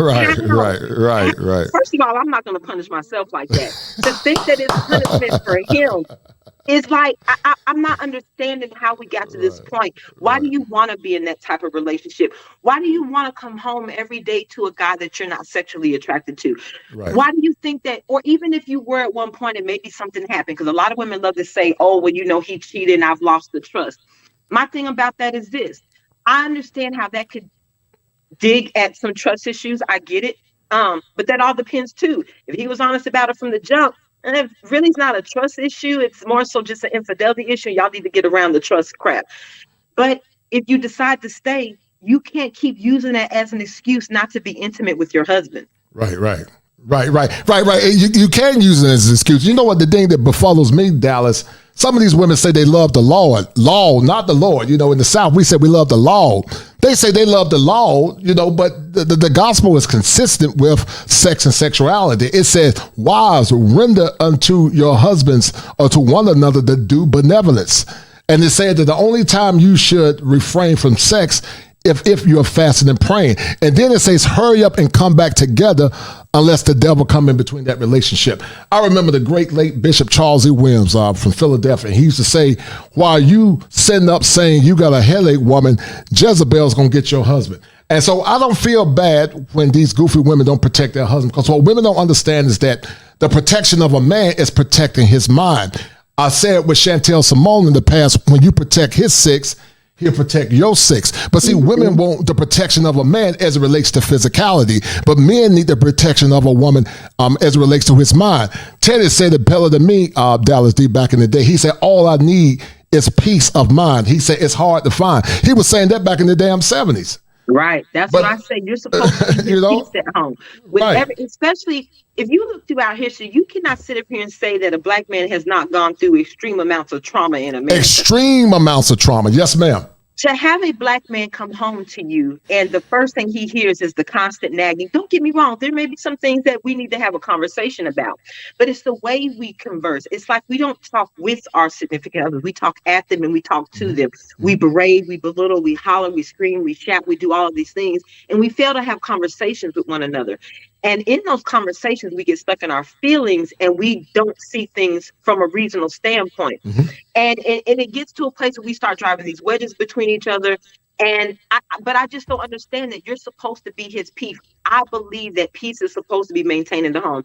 I can't know what a black man goes through out there in the streets and have him walk through the doors. The only square, however many square footage you have at your home, this is the only corner of the world where this person or everybody in this home is supposed to be in unison. We're all supposed to be able to live free, let our hair down, be ourselves. And you got a black man who deals with everything he deals with outside and has to come home to the constant berating, the constant nagging, the sexless marriages. And I don't understand how we don't want to be his peace. Well, they don't want to be his peace because they have not been conditioned to be his peace. And because they make their own money, they don't see no value in him. And sadly, Dallas, I'm going to say this. Some of them have had so much fun that they can't bond with their man. You know, They've been with Raekwon, Man, Day, 100, 200 men. So you can't bond with your man because you had too much damn fun. So you don't see that man as an asset. He's just a means to an end. And that's why these marriage rates are so, these divorce rates are so high. Shout out to my man, my dear friend Alman. Shout out to that sister from the Queen City for the $2 She said, you sound like a man to me. No doubt, dear. 100%. 1971 Incorporated. And then also shout out to my man D May. He said, Kosher, you and this sister are cook. Oh yeah, I love Dallas D. I'm gonna have to fly Dallas D out to North Carolina, man. She said, you and the sisters are cooking. No more Western women after basketball season. And my travel nurse contract us up in June. I'm moving to Thailand. I'll come back 4 months out of the year to ball. And that's a deal, right? And Dallas, I want you to talk about that and what my man said in a minute. Hold tight. Right, that's a deal, right? That's a deal, right? Got 5 on it. Now that's one that's doing it right. So one of my issues with the passport bros is some of them, not all of them, are perpetuating what they complain about. A lot of them, like I've always said, women are women, not geographically, but women are women through biology. We are who we are. I agree with that. So women practice hypergamy regardless of the culture they come from. Right. There are some that appear more docile than others because of their culture or whatever the case may be. But women are women everywhere they are. So there are some individuals in the passport bros that are literally perpetuating what they complain about. I've heard conversations where men are talking about where are all the places you can go for conquest. They're talking about all the different women that they're laying up with. And in those environments, we're not having a real conversation. You're actually talking about, at that point, you are tricking. You're just paying a higher price for it because now you got a passport, now you're paying for airfare. So, I mean, it's the same thing. So, but if you go over there, even if you're doing it for the right reasons, a lot of men, you go over there to whatever country, to Brazil, wherever you're going to, and you find you a wife that is not going to be what Western women are today. What happens is a lot of them, and growing up a military brat, I saw this all the time. I saw all the black men who were married to all the women from different countries because they were living all over the globe. Right. And I saw black cultures basically disappear from those households, and whatever wife they took, that became the culture of the household. If you had an Asian wife, you had an Asian culture. If you had a European wife, you had a European culture, a German culture, whatever the case may be. So every time one of us steps out, it's like we lose who we are and we adopt what they are. And while there's nothing wrong with that, the thing is, if women practice hypergamy everywhere they go, there are some women that appear to be more docile or more submissive because they want to be Americanized. They want to adopt the American culture. And as soon as you get them over here, you're introducing them to what they've always wanted. They just didn't have access to it where they come from. So oftentimes we are going to perpetuate what we complain about because we're not having these conversations in the most honest of places. Some of us are using this as just a means that, you know what, I'm just not going to deal with American women. I'm going to go over here, but I have no intentions on marrying anybody. Or this is not because I'm just tired of American women. But one great thing I will say about the passport bros is they are basically drilling a hole and burying the logic behind women saying men do not want to get married, especially black men.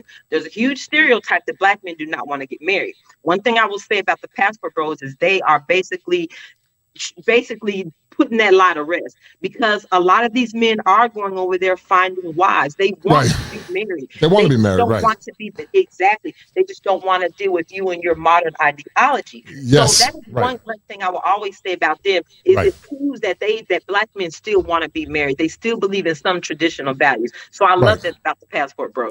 Yeah. But you know what, Dallas D? You know what? The same level of animus that these goofballs always are caused towards black men. Here's the problem with this whole thing about sex tourism. You can buy something somebody's not selling. And listen, it's one thing to go to a place where they're not selling anything and you're trying to peruse and look for women and say, listen, shorty, I'll give you $100.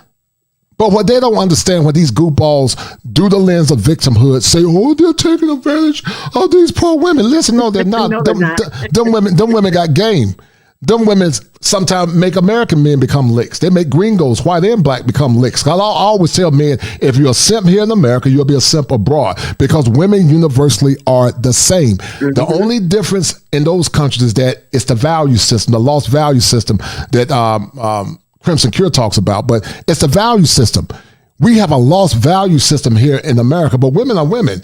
If your great-great-grandmama didn't have was not God-fearing and didn't come up in the struggle, just like some of these old hens now, they'll be shaking their tail feathers. You got old women now, in their damn 60s, shaking their tail feather because they want to be young. They don't value growing old. And so what's happening there, men are getting their power back, and it's a threat to their power. Frederick Douglass said it better than me, Dallas Dee. He said that power never conceded to anyone without a struggle. He said it never have, and it never will. So it's a power differential that's going on where they don't like the fact that black men are getting power. Black men are, beating their chest and they're lifting their heads up and they're saying, to hell with what's going on here in America. And I stand firm in that because as a therapist, I'm a male empowerment therapist. And I understand, Dallas Dee, that, every man that's under my auspices don't necessarily mean he's my friend. Sometimes your allies can be women.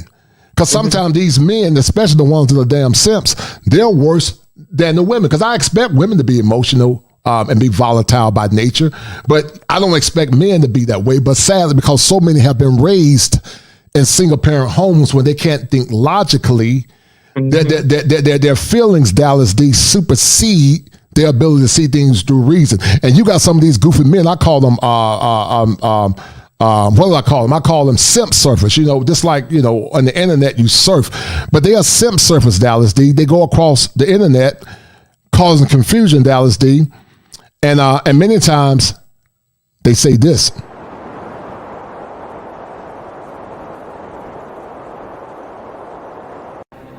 These men are coming together. They must be stopped. Who hurt these petty fools? Their mama is black. Who hurt them? They must be gay. I must go cause confusion. Yeah, they're simp surfers. They go across the internet causing confusion. They go across the internet being the accuser of the brethren. That's a theological term. It talks about the accuser, who is Lucifer, who stand before the high court of God, and he causes or accuses the saints. Well, these women stand before the high court of public opinion, and also the legislative branch, accusing men of malfeasance. And Mr. Palmer said something that's very paramount. Mr. Palmer said, and it's a quote that I do believe in, he said, you got to change the laws in your mind. And I agree with Mr. Palmer 1,000% because I believe men gotta be like water, Dallas Dee. When men are like water, when it comes down to being fluid, they let water roll off their back like a duck.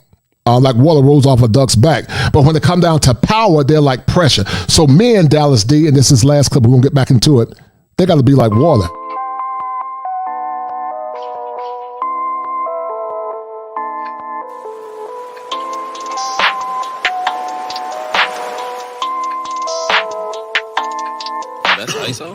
Rack it up, I gotta build up the bank to make me a safe house. Shake it up, she got her hands on her knees.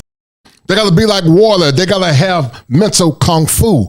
They got to be able to deal with the mental barbs and the mental attacks that some of these women are trying to use in a cause towards men. They got to deal with gaslighting. They got to deal with reverse psychology. They got to deal with hypocrisy. They got to deal with the thinking error of minimization. They got to deal with those, what I call mental malfeasances, to deal with the attacks that these women are more or less perpetuating towards them. And I've taken upon myself to give men the empowerment that they need, because I'm a firm believer in this, Dallas Dee. When women earn relationships, they respect relationships better. Women years ago understood that the man was the buyer and she was the seller. But now women want to be the buyer and they want the man to be the seller. They say, what are you bringing to the relationship?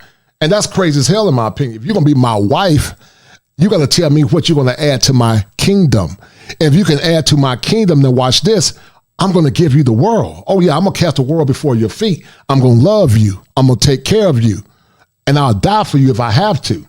But it comes with a price. These heifers now want it for free, but you can't get it for free. I was just going to say that. I think that needs to be tweaked. I think women expect men to be the buyers. They just don't want to sell anything. Right. They don't want to sell anything. Right. They don't want to sell anything, but they still expect you to buy something, but they don't want to sell anything. Yeah, they want what's called, and you know what I'm talking about, back Patrick Henry called it, they want taxation without representation in the mental breaking of the American male. Shout out to my man Gregory Scotland for the fire. He said, Coach, have you noticed that a growing number of foreign women are clapping back at black women? What's your take on that, Dallas Dee? I haven't heard that, but that would be interesting to see.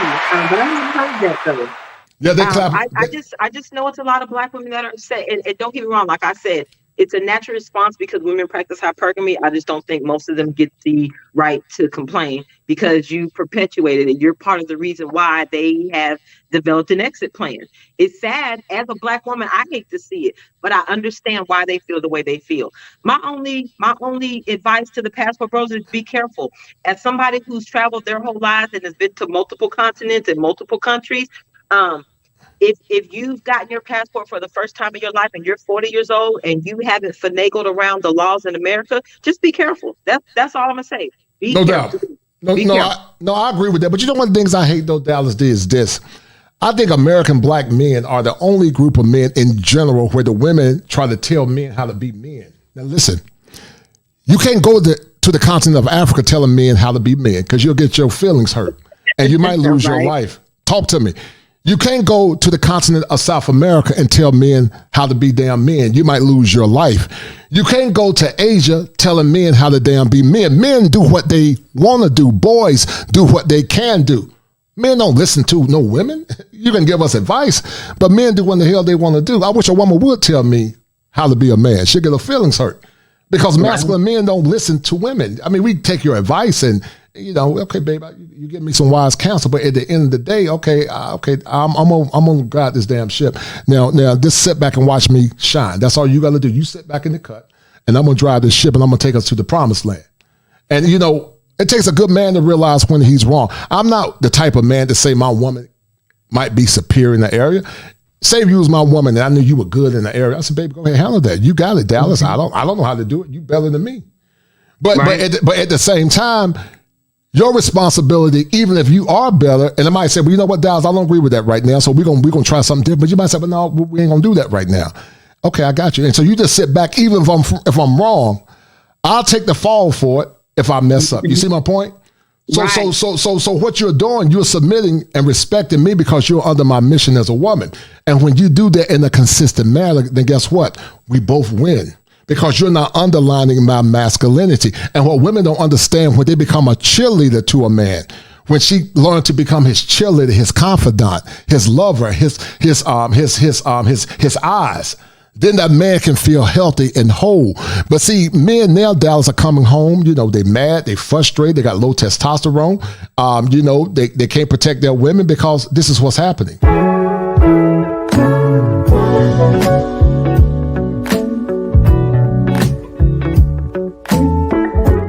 You got a lot of men, Dallas, that are married and alone. What's going on with that phenomenon, in your opinion? Then we're going to get back to this clip. It's just this independent ideology, and I don't know if women took hypergamy to a level to the point that they married what was beneficial to them economically, and there was no real attachment there. Because I can't understand what else it is. How you can be a unit at home, or how you can be married on paper but not exercise actual walking as a couple, building a life as a couple, running a household as a couple. And a lot of it also too is, like I said, it's the conversations we engage in. It's the ideologies that we adopt or adapt to. You got women now who are running around here, not only with the head of household. I think the big problem with head of household is because we've seen so many, because of the no-fault divorce and more women are filing for divorce and so many more women are raising children in single-parent households, that now women are filing taxes and they're checking that head of household box. And I think that has also contributed to this ideology that a woman is a head of a household. It's because you're filing taxes.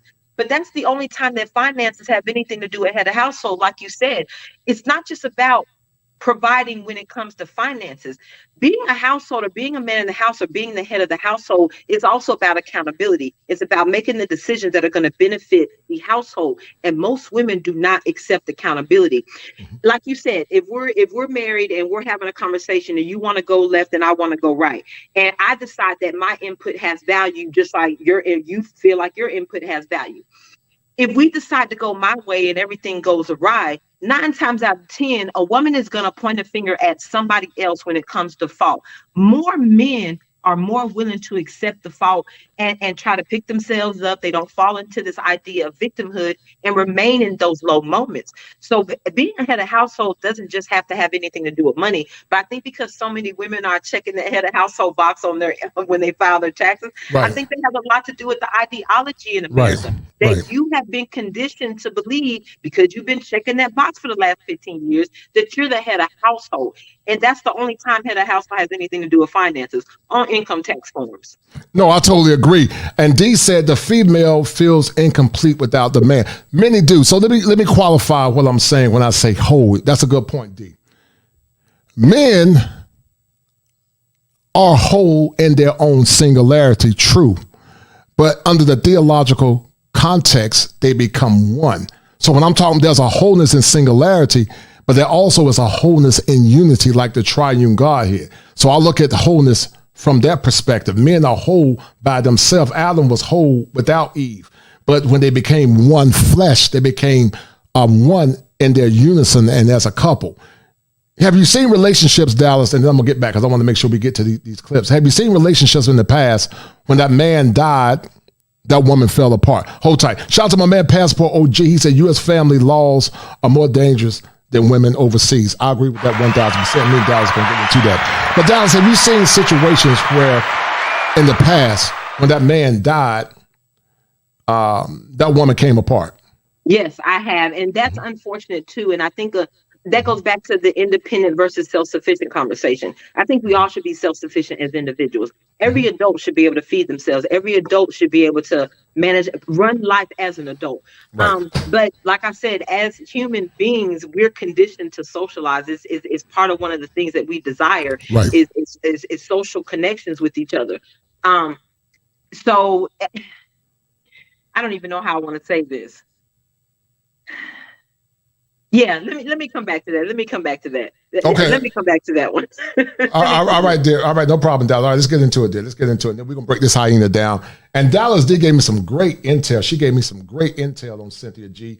You guys are going to be shocked based on what Dallas Dee showed me. Hold tight. Started going after black men. That was very interesting. Fair use. Shout out to O'Shea Duke Jackson. I saw his clip. O'Shea, if you're listening, fair use, only for education. So shout out. Shout out to O'Shea Duke Jackson. So since then, she's been on a campaign calling a lot of her brothers dusty.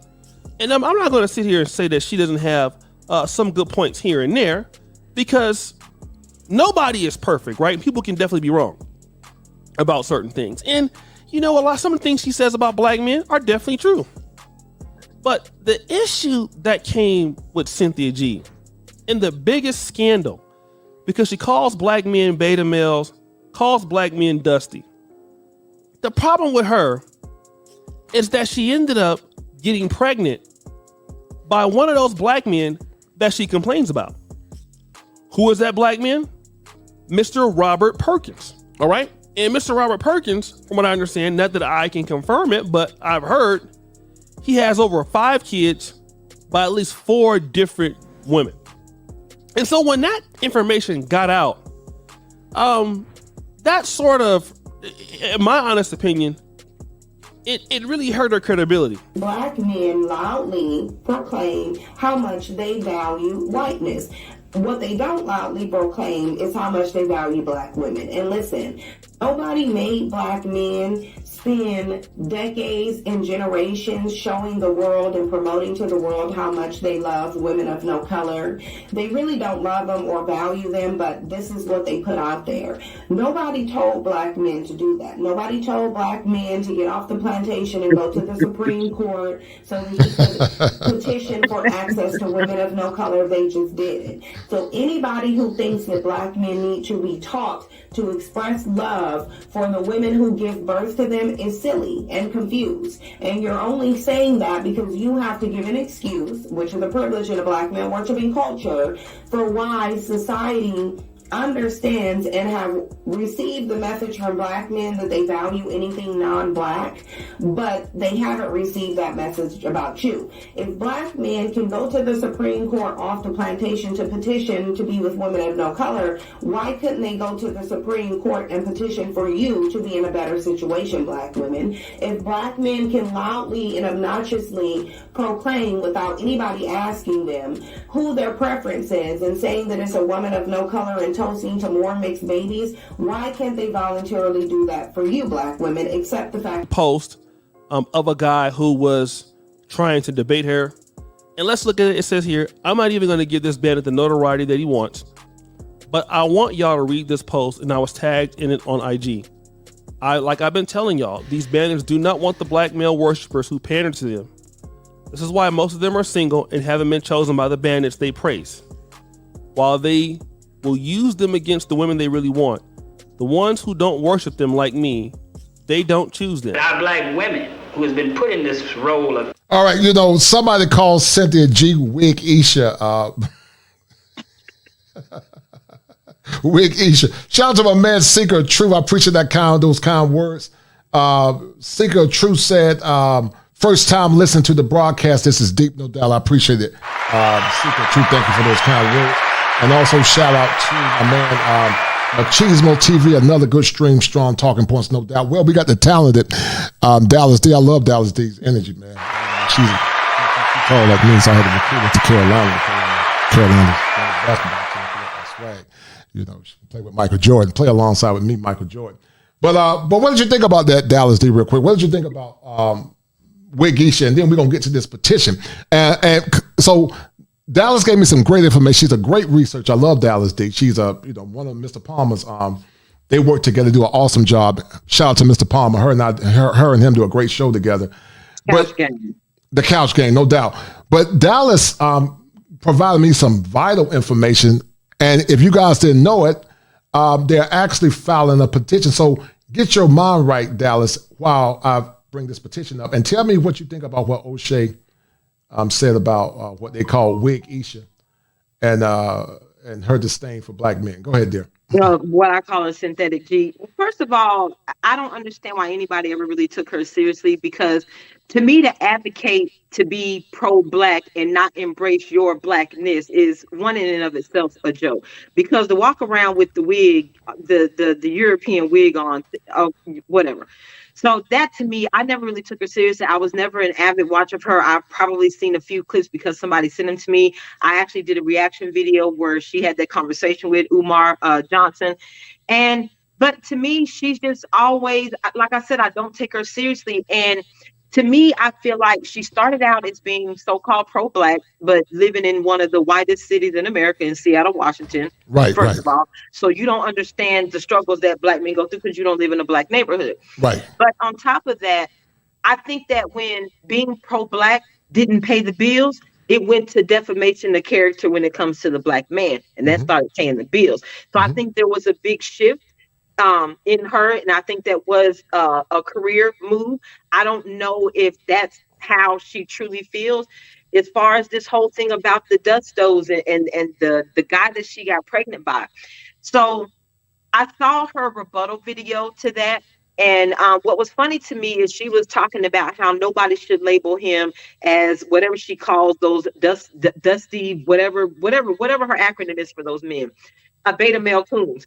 So she was saying that nobody should classify him that strictly based on the fact that he had 5 children by, I guess, 4 baby mothers, right?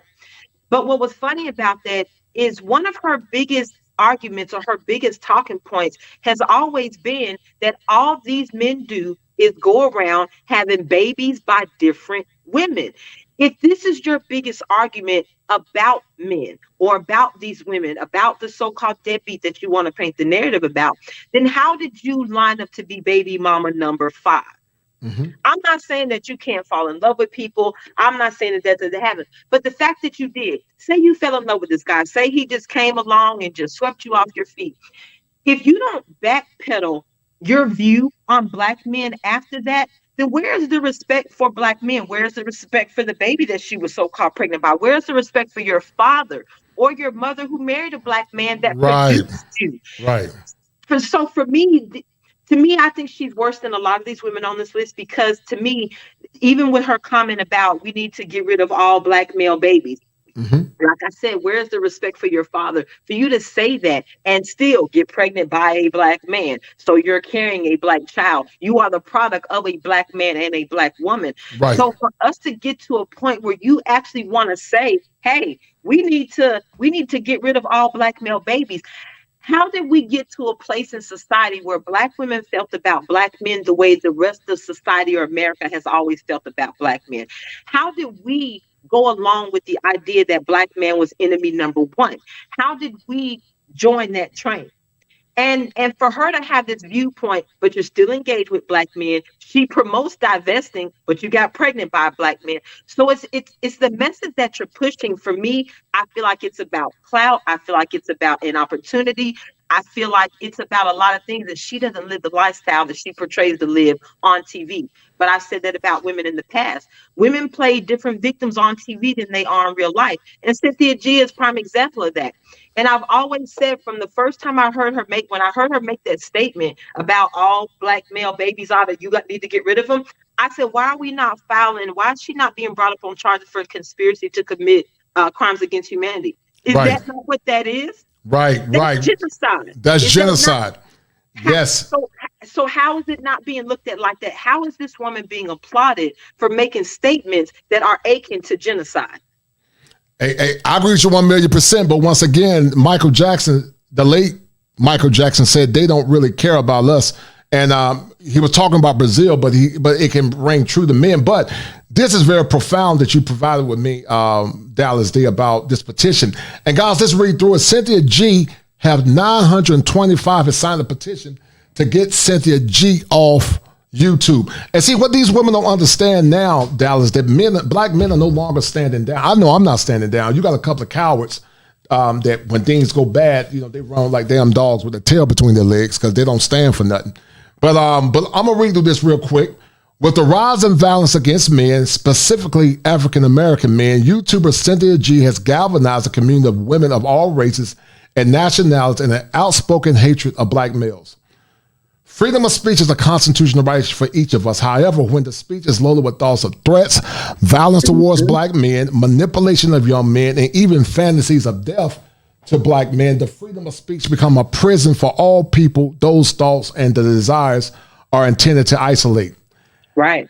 Acts of violence, sexual predatory behavior, and even death have been documented as stemming from Cynthia G's rhetoric, and her community of followers has spewed in the last 4 years alone. Men feel unsafe in the presence of women who identify with their ideology and have been berated with going about their daily lives. Yes, even while at work, with criticisms that have been spoken directly from Cynthia G's mouth. The very words that were spoken on social media platforms have permeated every facet of daily life for men. Resolving this lead of hatred against black men will bring reprieve for all of us. What's your take on this petition? And guys, 921.5 has signed this petition. What's your take on this woman and her psychopathology, Dallas Dee?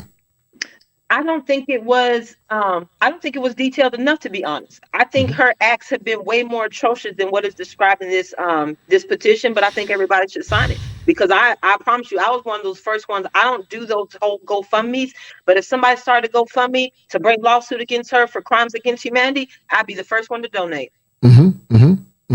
Because I'm sorry, how is that not genocide? How is this not conspiracy to commit genocide? Right. And that's a crime against humanity. And the thing I don't understand is that, if men like Andrew Tate get banned for saying a small amount of things, but this woman talked about the infanticide of black boys, black babies, black male children, and nothing was done.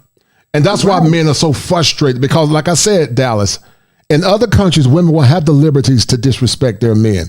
In other countries, women will have the liberties to be onerous and lie on their men and cast them aside. When you go to some countries in Africa, the man and woman get in a dispute, cops don't really get involved. That man do damage to that woman for whatever reason. They just say, they either say, go back to your husband or whatever.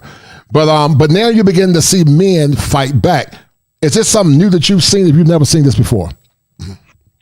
I think men have fought back. I think we just haven't heard the stories, and I think they've been more one-off than they are now. Now you're Right. more so seeing men fight back as a collective. You're seeing communities fight back. You're seeing black men come together from different walks of life, from different cities, states, counties, countries, continents. I think there's a move now because social media has exposed that what this one man was going through over here isn't an isolated event. You're realizing now that hundreds of thousands, if not millions of men have gone through the same thing. So I do believe there is a growing movement for it, and I'm glad that men are finally speaking up.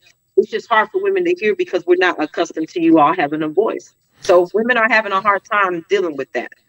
Right. And, in the clinical world, we call it two things. One of them is this, egocentria.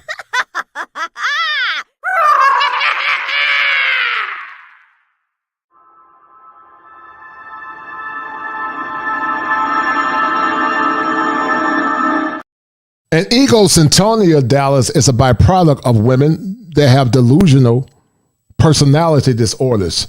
They're delusional because when you present them with the evidence, that goes back to deaf psychology, which causes cognitive dissonance. And they can listen or they can be by themselves, but the fact that men are getting petition signed is saying that men are no longer going to tolerate disrespect, and they're not only demanding their power back, but they're getting that power back. Let's finish looking at some. They should. As well they should. Yes, ma'am. Hold tight. Let me add this back to the White America, white structure, and castrating the black male has continued doing this. She cannot live with us. It's not that we can't live with her. Are you blaming us? Are you saying that it's our fault that this happened? No, I'm not blaming black America women. I just said that I'm blaming the system. They are victims of the system like the black male. Well, why do you say that we are castrating you? You say that you want to be the leaders. Okay, well, what about the black professional woman? Are you saying that there should be no black professional woman? Are you trying to deny black women the right to be creative, the right to function? We're not asking for you to take a back seat. We're saying that you have got to be astute enough and can view the situation well enough where you just automatically know what your role is and step back. And whenever you want to have that aggressive thing, this is the thing that the young black man today is not going to tolerate. All right.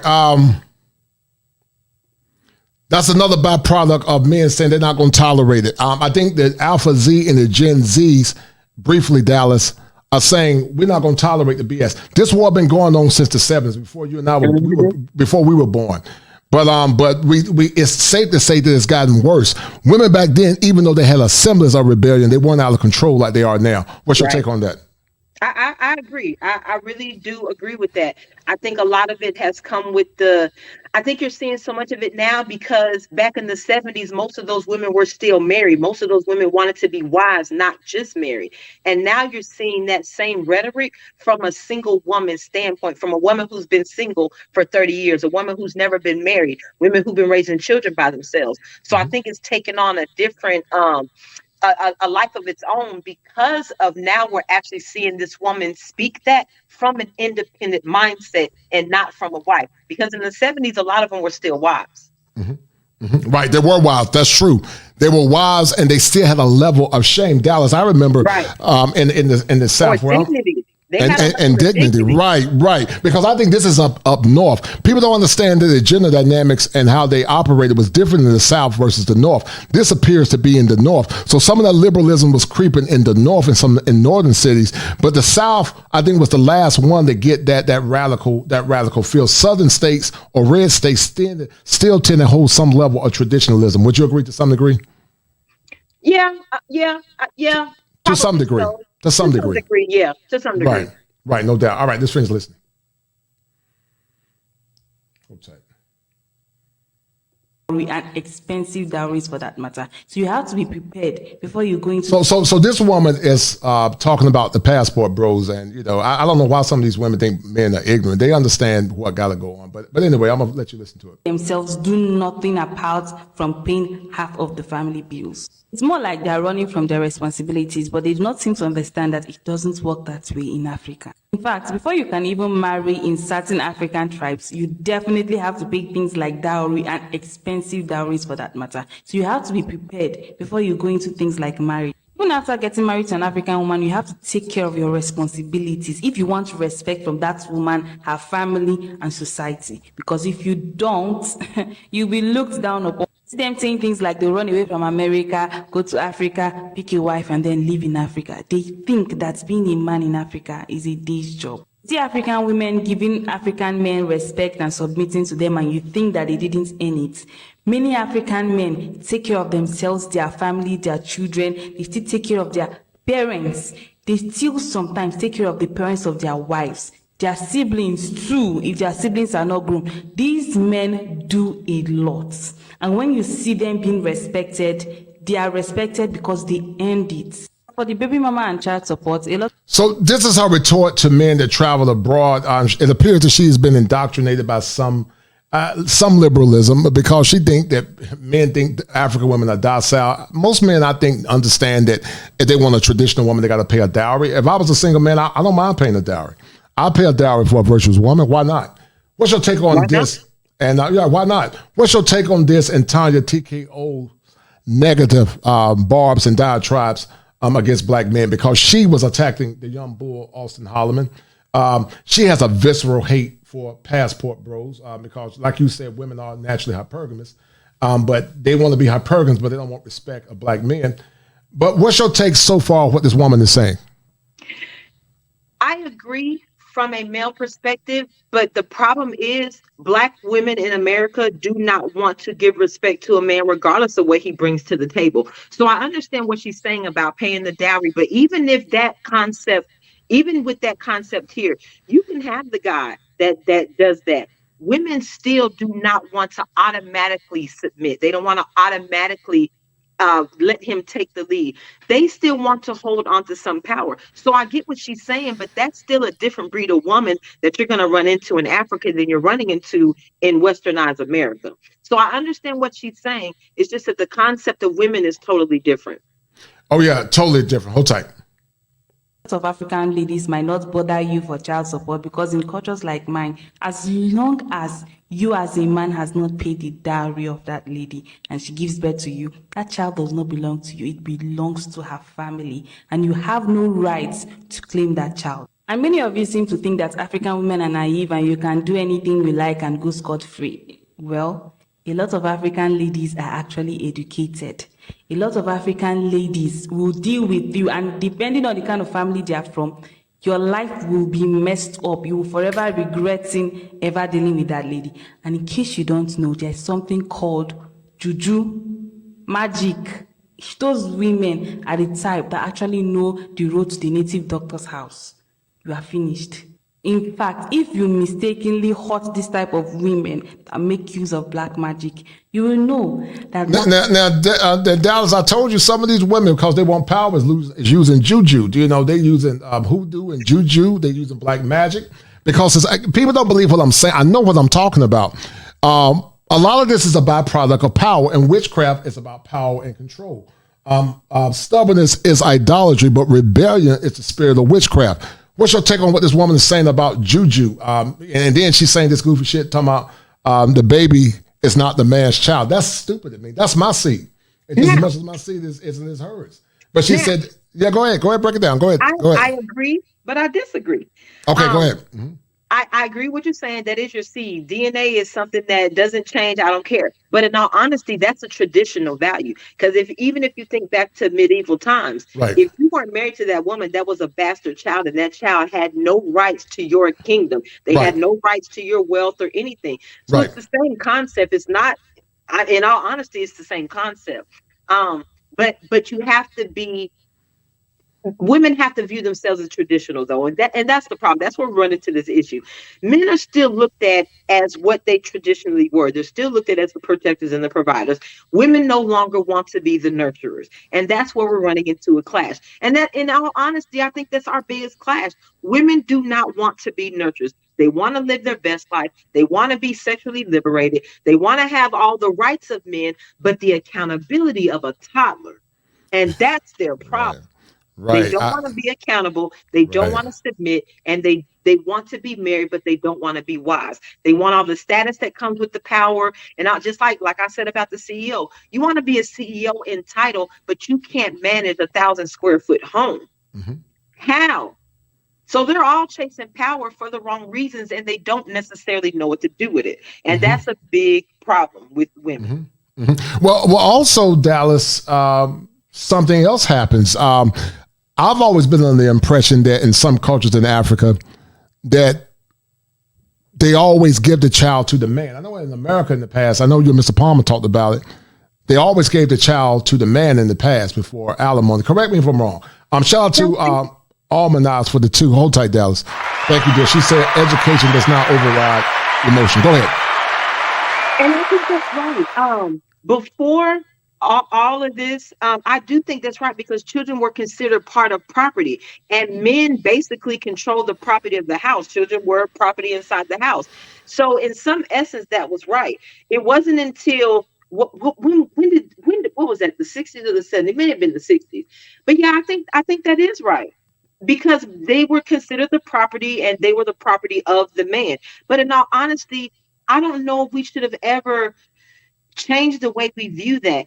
And a lot of women are going to dislike this, but I had a conversation with about this idea about who creates life. And you got this movement now where women are saying that women create life. And no, you don't. Men create life. Women birth life. There is a difference. Right. And we were having this conversation. This woman tried to tell me that I was wrong. I said, well, explain to me how I'm wrong when I say men create life. I said, because in all actuality, the definition of create is to bring something into existence. That means it didn't exist before.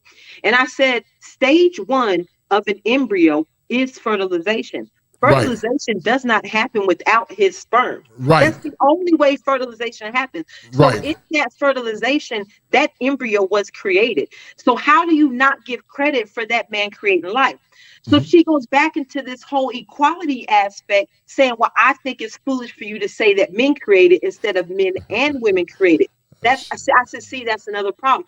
You're so busy trying to be equal that you don't realize that you get credit for the 9 to 4 months that you had to grow and develop this embryo inside your body. The 9 to 4 months that you had to be more responsible. You watch what you ate a little bit better. You stopped drinking. You stopped smoking. You got credit for that 9 and 10 month period that this embryo was growing inside of you. You can't give him the 10 seconds it took for his sperm to fertilize an egg. Is this where we are as women, that we can't give a man credit for anything now? Well, my granddad used to say, Dallas Dee in the South, he said they're crazy as hell. That's what my granddad used to say. And men are beginning to believe that too. Shout out to my man, Andrew Baker, for showing love with that $20 cash app. I appreciate it, Andrew Baker. And Andrew Baker just sent me that 20. And this is an incoming cash app. Thank you, Andrew Baker.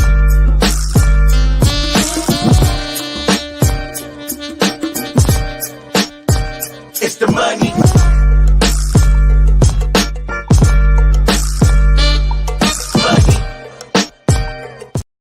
Also, what they don't want. Go ahead, sis. I was going to say, so I don't think we should have ever strayed away from that, because, but that goes back to hypergamy too. If women practice hypergamy, that means there's something valuable in your DNA. I don't care if she's trying to screw the short out of her genes. I don't care if she's trying to screw the dark skin out of her genes, the nappy head out of her genes. I don't care what it is. There's value in your DNA. And I always tell women, I hate to say this because it sounds harsh, but your body acts as an incubator. You're there for the growth and development of that child, but your body is a garden. It's his seed that's planted inside of your garden. Right. It's his seed. Oh my God. And I don't understand why women don't understand it. It's his seed. You know what? I gotta make sure you ain't a dude, man, because you too damn. Do I need to pull out my birth certificate? Yeah, I need. I'm like what the woman at the wheel, so I got to touch the hem of your garment. I got to touch the hem of your garment. But you know, it's funny you said that, Dallas. I did a short. I'm gonna show you this short in a minute. And I always said, Dallas, that the man is the money, the woman is the bank. The money is what makes the bank more or less what it is. Even though the bank has some type of power, And the bank and the money need one another. A bank is not a damn thing without the money. It's nothing without the money. And I'm going to show you this short that I made. But on the flip side, watch this, Dallas. The sperm is the God spark. And theology says it better. It said that woman came out of man.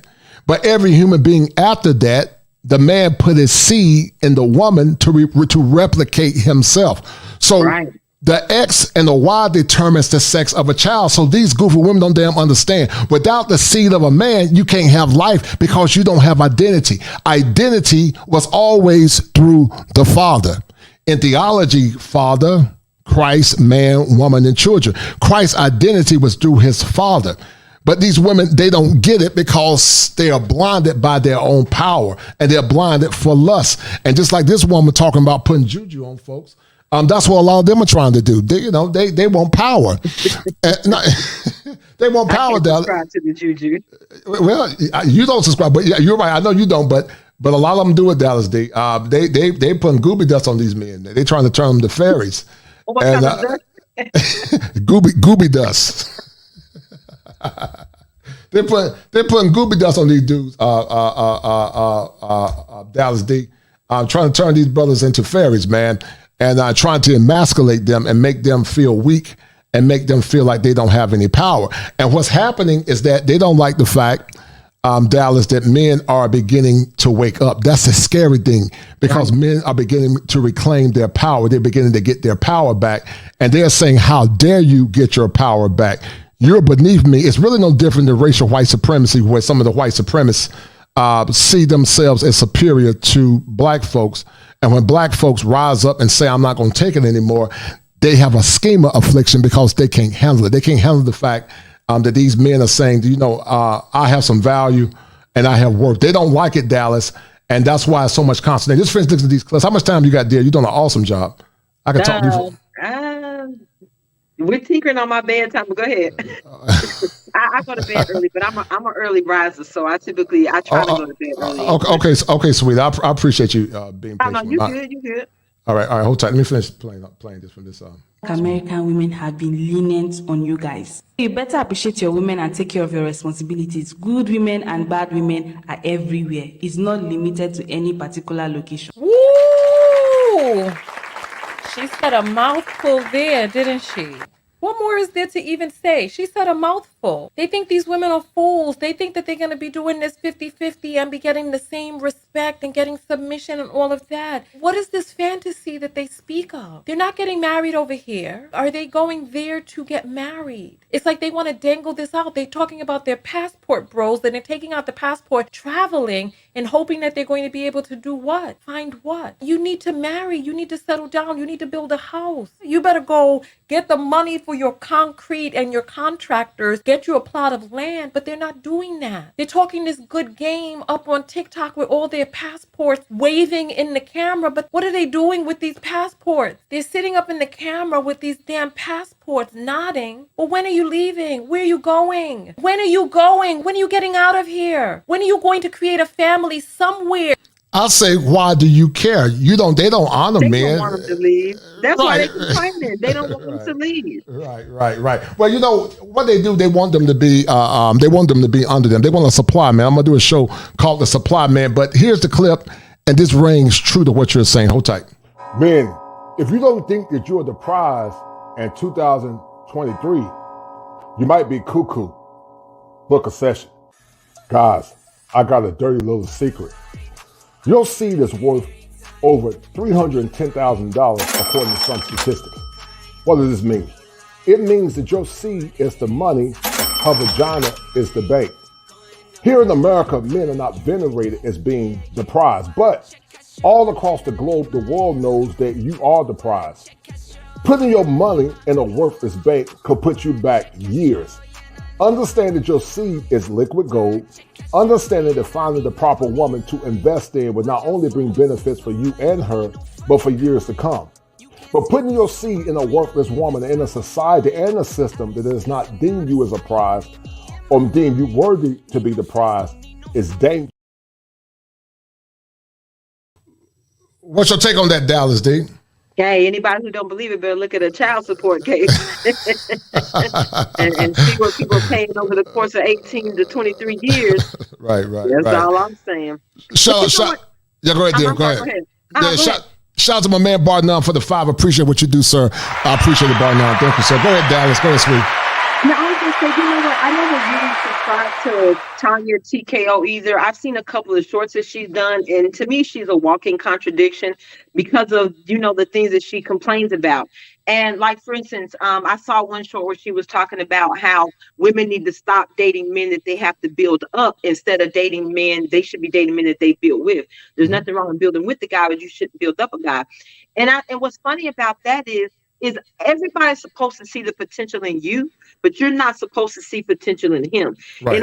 If a woman sees potential in him, you could meet a guy who has a great idea. He just lacks resources or maybe he doesn't have the education. Maybe he doesn't know what door to open. Right. So we can't build up a guy, but a guy's supposed to find the value in you. A guy's supposed to see the potential in you. You got women so the same women who subscribe to not building up a guy are the same women who said don't do wife duties at girlfriend prices. But he's supposed to find a potential wife in someone who's not doing wife duties at girlfriend prices. But you don't want to find a guy that you've got to build up. So it's the contradictions for me. And don't get me wrong. If you look at a guy for what we've painted him to be, a protector and a provider, I get it. I don't want to have to take care of a man, but that doesn't say that men don't go through life. That doesn't say that a man won't fall down. It doesn't say that every once in a while a man doesn't need a shoulder. It doesn't say every once in a while a man doesn't need a pick me up. And that's why a woman's supposed to want to be his peace at home. You're supposed to want to encourage him. You're supposed to want to push him. You're supposed to want to drive him, because whatever he's doing, 9 times out of 10, he's doing it for the household. He's not doing it for you. He's doing for himself. He's doing it for his wife, and he's doing it for his kids. He's doing it for the betterment of the household. He's doing it for the community. He's doing it for his family. So how do we want people to see the potential in us without displaying anything? But at the same time, you can't be with a guy that you just see potential in, because that's building a guy up. And it's just a lot of contradictions in a lot of her videos. So I never really subscribed to her. But the shorts. But it goes back to what you were saying earlier, Dallas. These women talk from 2 sides of their mouth. 1 minute you want to be equal to a man. So if you're equal to a man, then your goof ass your mind paying going 50-50 because you're equal. And then on top of that, what tradition was. So this is what a traditional woman looked like years ago. Most traditional women in the South, and I'm only talking for my family. I'm going to talk about my grandmama and my mom. Traditional women about 60 years ago, the 70 years ago, my mom included, because my mom is 72, they were virgins, they were wife ready, and they didn't have any kids. Those women, in my opinion, for the most part, they could argue, I deserve all bills paid. Now, we know the economy has changed, and unless a man have a job where he can pay all bills. But you got chicks now that have been with 100 dudes, they got kids by multiple men, but you want that man to pay all the damn bills. It's not going to happen. We're going to prorate it, but you must be crazy as hell. I'm not paying for all bills if you don't meet my standards. Now, it don't mean I won't pay for the majority of the bills. I'll pay for the majority if you meet my criteria. But you got chicks that are demanding traditional values and traditional prices, but you don't give that man nothing. Marriage was a mutual exchange. What that man got was honor, respect, and the dirty word that they took out, Dallas, was obedience. That was in the vows years ago. Mm-hmm. But now, these women say, I want him to pay all the bills. Well, no, boo, you're equal. You're equal to me now. So get your equal ass outside and we're going to pay these bills together. But I'm being funny, but what's your take on that? To me, that's not even the worst part. So you're talking about the guy who is married, who can't get what he wants from a wife because his wife is too busy trying to be equal to him instead of playing her role in the house. Mm-hmm. But at the same time, at the end of this relationship, when she decides to file for a no-fault divorce, there's a good chance that she's going to walk away with half of his stuff. So not only has he been the provider in the household, whether y'all doing 50-50 or not, or whether he's paying the majority of the bills, there are a lot of men who are paying the majority of the bills or all the bills, and they allow their wives to keep whatever money she makes. She does whatever she wants with it. But in the event this relationship does not work and she files for divorce, 9 times out of 10, she's going to get a good chunk of what Right. She's going to be able to walk away with the house, with the car. She's going to be able to isolate you from the kids. She's going to be rewarded for the relationship ending. And you know what you're going to get? The short end of the stick. Right. Not only do we have to deal with, not only are men complaining about what happened after the relationship, we're now having to deal with the fact that even if I decide to take a wife, she doesn't want to be a wife. She doesn't want to play the role of a wife. So what is the benefit in a man getting married to a modern woman? If one, you don't want to be a wife while you're here, a lot of them are in sexless marriages. And two, when I get tired of it, or you get tired of me complaining that I'm tired of it, and you file for your no fault, you get to run off with half of my stuff too. So to me, in order to get Black men back, or men in general, but since I'm a Black woman, I speak about Black men. In order to get Black men back, I don't think it's just going to be the behavior of women that has to change. I think it's going to have to be policy that changes. I think you're going to have to do away with a lot of things that give men the security that they need to at least know that if something doesn't work out, she doesn't get half of my shit at the end. She doesn't get to take my children away from me. She doesn't get alimony for the rest of her life. And don't get me wrong, I do believe that there are some situations where, yes, you may need a little assistance at the end of a relationship. But I don't believe that alimony should be a lifetime thing. I don't think you should be entitled to half of somebody else's earnings when you're an able-bodied adult. And I think that men are going to need those securities to even start trusting women again, even if women decide to start changing. Unless policies change, unless there's reform in child support, and all these systems that women buy into, I think men in America are going to be hesitant about this social structure that we call marriage in America. Yeah, and I you're right. You're right. Not only would the women have to change in part, but you're right. Policy definitely got to change, and those women got to be willing to march alongside men to change the policy. I did a show back in the past, Dallas, last year called "Until They March." Until they march, don't keep them talking about no savior community Black men. It's not going to happen. Black men are not going to take bad deals anymore. I know I'm not going to. They're not going to take no damn bad deals about saving no community, raising Raekwon and Day-Day's children, and, dealing with these badass kids that don't honor and respect men, dealing with these kids that when these kids get a certain age, they can tell you, you ain't my daddy, but that's after I kicked out almost $150,000 to $200,000 taking care of your behind. So it's a bad deal overall, and I don't not nobody that want, it's okay, but I advocate for men starting their own families. I'm not against nobody that want to do it, but I think a better deal for men to have his own family, in my opinion, especially if he's single, because 33% of men, Dallas, according to some statistics, are virgins. So what are those men? Oh, yes, ma'am. 33%. Wow. I'll show it to you. Yeah, 33%. Wow. They did a study. They said that 33% of men are virgins. So what are they going to get? Are they going to get a virgin wife? No. So why in the hell should they pay all the bills for something that's not even like them? They're going to get labeled an incel. well, right. But see, Dallas, what's happened, Dallas, I created a term called, you're going to laugh, called hoflation. And basically what it means is this, in relationship, my man Peaceful Life came up with a term called relationship capitalism. And basically what Peaceful Life was saying is this: relationship capitalism posits the point that men should capitalize on getting the best women that they can based on their resources. That's fair exchange, because in fair exchange, there's no robbery. Mm-hmm. But also relationship inflation says, and it goes back, Dallas, to what I call kosher hypergamy and carnal hypergamy.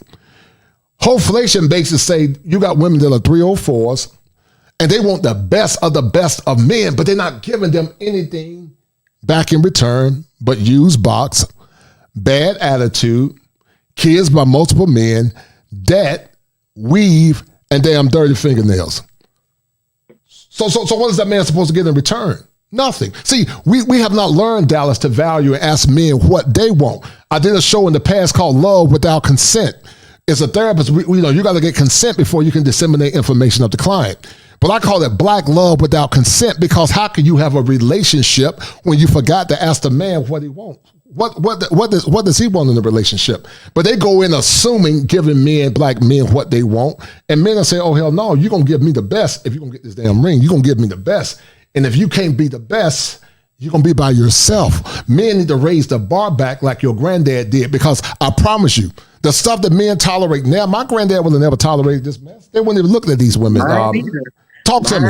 Either. They wouldn't even talk. Right. Mm-hmm. My grandparents had 21 22 kids. I don't know. They had a whole bunch of kids. When I tell you that house was spotless every day, my grandfather refused to come home to a dirty house. I don't care how many kids we got running around here. Right. And matter of fact, all of the women in the house in our family tree, they got the cleaning from my grandfather. Everybody that keeps their house immaculate is because they grew up in their granddaddy house, and granddaddy refused to come home to a nasty home.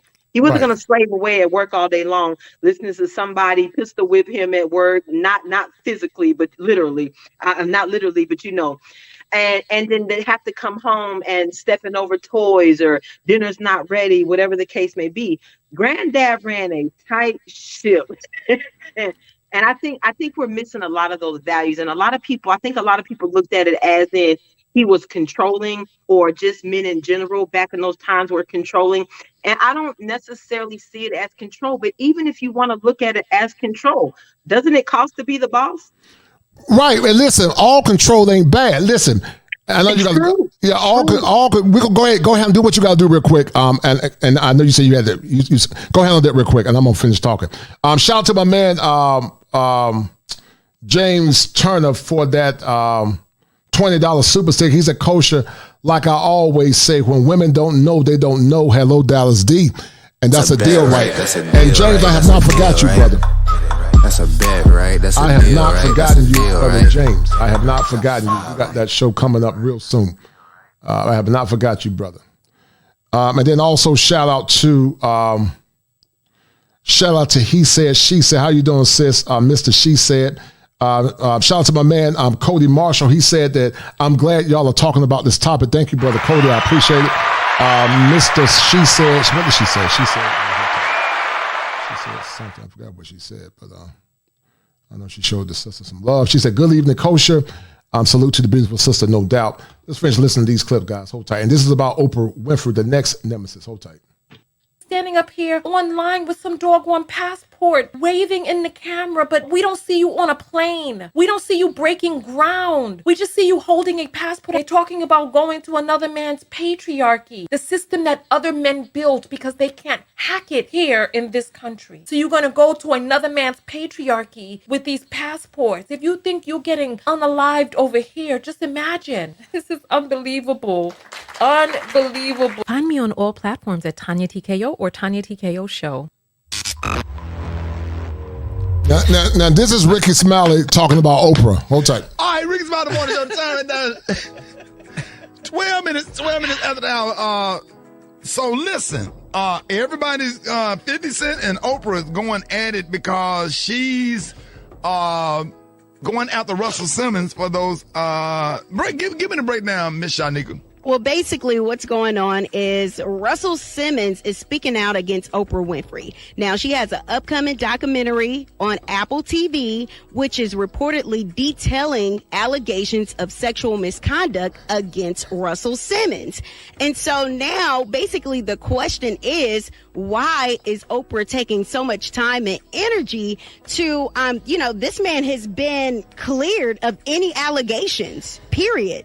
They investigated the situation. It looked like it wasn't anything at all. But then you have Harvey Weinstein, on the other hand, who is even paying out his victims at this particular time. And Oprah is not doing or highlighting anything about Harvey Weinstein. And he pretty much assaulted everybody in Hollywood, it seems. And not going to jail. And not going to jail, not facing any kind of consequences. And so they're looking to Oprah. It's like, dang, Oprah, like, you are a girl. Like, why are you trying to take the black man down? So this is what 50 Cent said. 50 is saying that, and Russell Simmons is saying that as well. And Seal. Yeah, a lot of black men are speaking out because it's like, why going out of your way to talk about a man that has been cleared of any charges? He said that he took, how many lie detector tests? Nine 9 3-hour lie detector tests, Rick. That's a long time. That's right. And so there were women that tried to sue him. All of these cases got dismissed because all of them. Yeah, he said that he is, was a playboy back in the day, and maybe he didn't always do right by women. He will confess to being a womanizer. This is Russell Simmons. Will confess to being a womanizer, but he said ever touch a woman inappropriately or did anything to disrespect a woman sexually. He's never done that. And so he said for Oprah, who he introduced to meditation, who he's had a long-standing. All right, Dallas, what's your take on this diatribe with Ricky Smiley? Break it down, sis. You know what? That's not the first time, because wasn't her and Gail involved in the same thing with Kobe Bryant? Right, they were, right. They brought that whole thing up. And I'm like, hold on, Kobe was clear. What are we talking about here? I felt the same way when the Surviving R. Kelly documentaries and all that came out, and Oprah wanting to have a voice, or Oprah contributing, or whatever the case may be. But you sit up here hobnobbing with the Steens of the world, who everybody knows the Steen stories.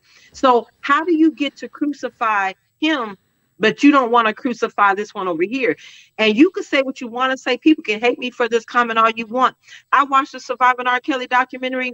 I didn't see the same victims everybody else saw. Right. Talk about it. I saw a bunch of volunteers. I saw a bunch of girls that did what girls did when I was in school. When I was growing up in school, I saw the fast girls. Growing up a military brat, I had a lot of high school friends that only dated GIs. GIs are adult men to a high school girl.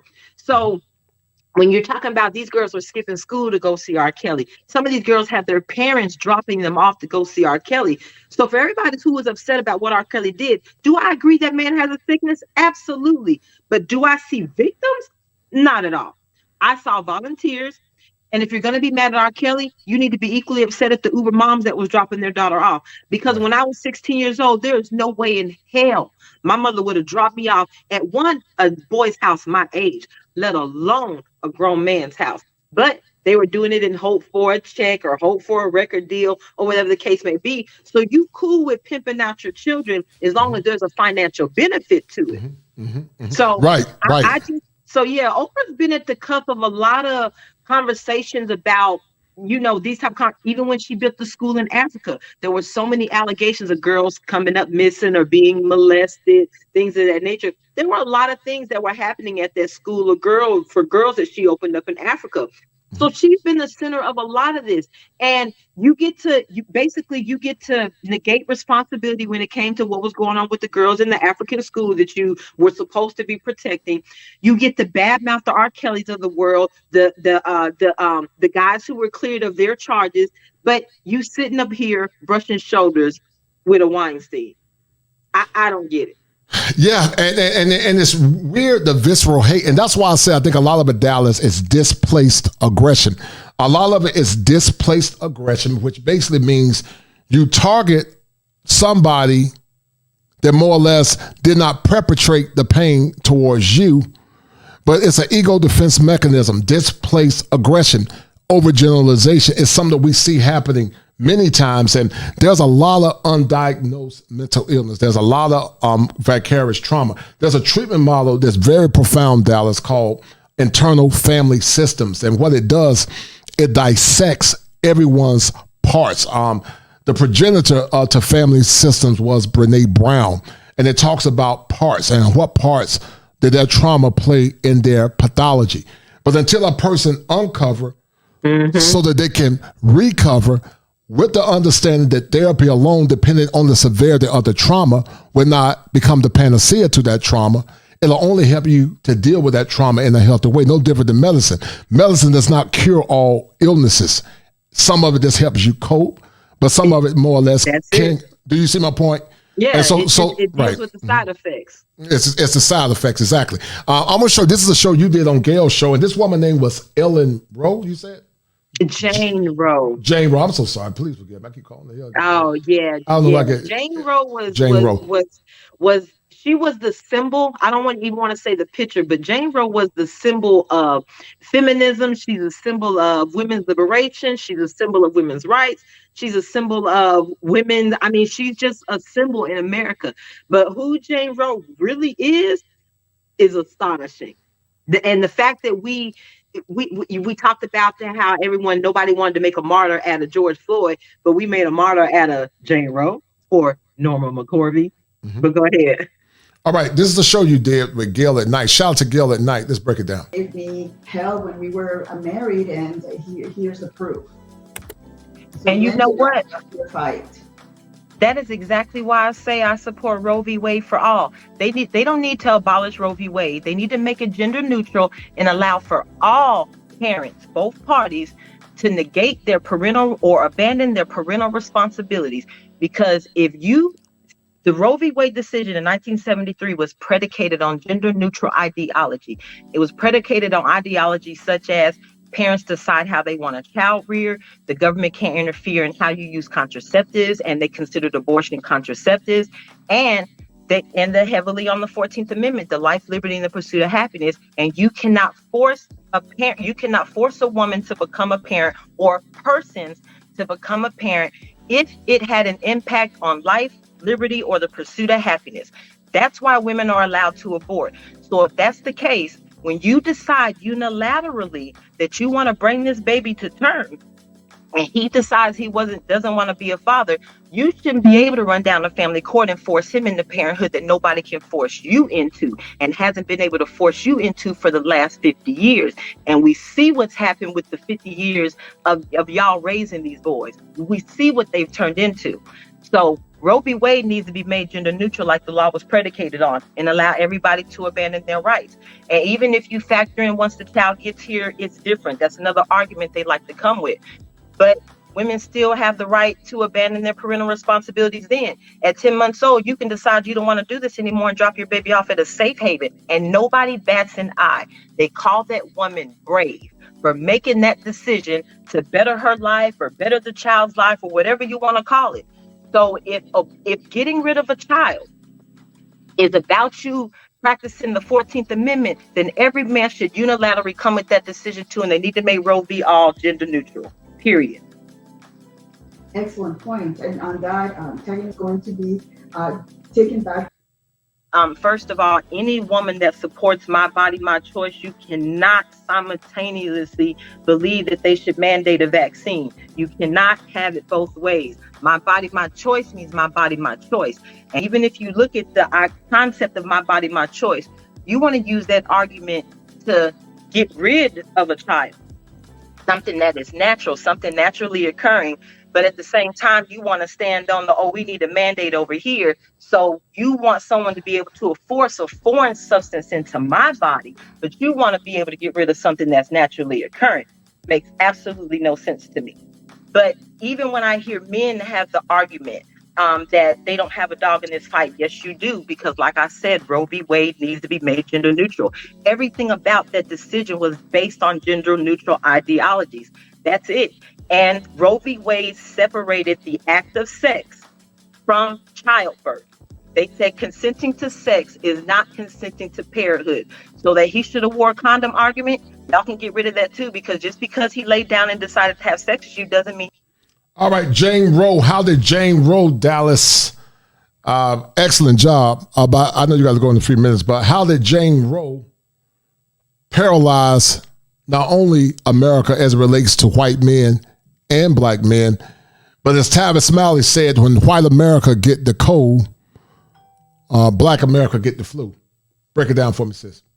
Well, Jane Roe was, again, like I said, she was a big icon, or she was the symbol of America, of women's liberation, of women's freedoms and rights and all that. But Jane Roe was also a victim too. I don't paint her the victim that a lot of people do, or the typical victim, but she was victimized by other women who were leading the movement. Because without the Linda Coffeys of the world, without the Sarah Weddingtons of the world, without the what was that woman's name? The leader of one of the founders of NARAL, Betty Friedan. Without Betty Friedan's of the world, who was also the leader of the National Organization of Women back in the 60s, those women used Jane Roe. And the reason why they used Jane Roe was because of who she is. So again, like I said, we made a martyr out of this woman, but Jane Roe, in all actuality, she was a drunk. She was a drug addict. She sold drugs. She was a runaway. She was a liar. She was a thief. And she was a lesbian who happened to give birth to 3 babies by 3 different men. all Wow. of which she gave up for adoption. Mm-hmm. She also, and what was funny about her is we idolized Jane Roe as the woman who was the name behind our rights to have an abortion, right? But what was crazy about it is, one, a lot of people didn't know that she never actually had an abortion. A lot of people did not know that. Oh, wow. I didn't know that either. Right. She never had an abortion. She gave birth to 3 kids, all by 3 different men.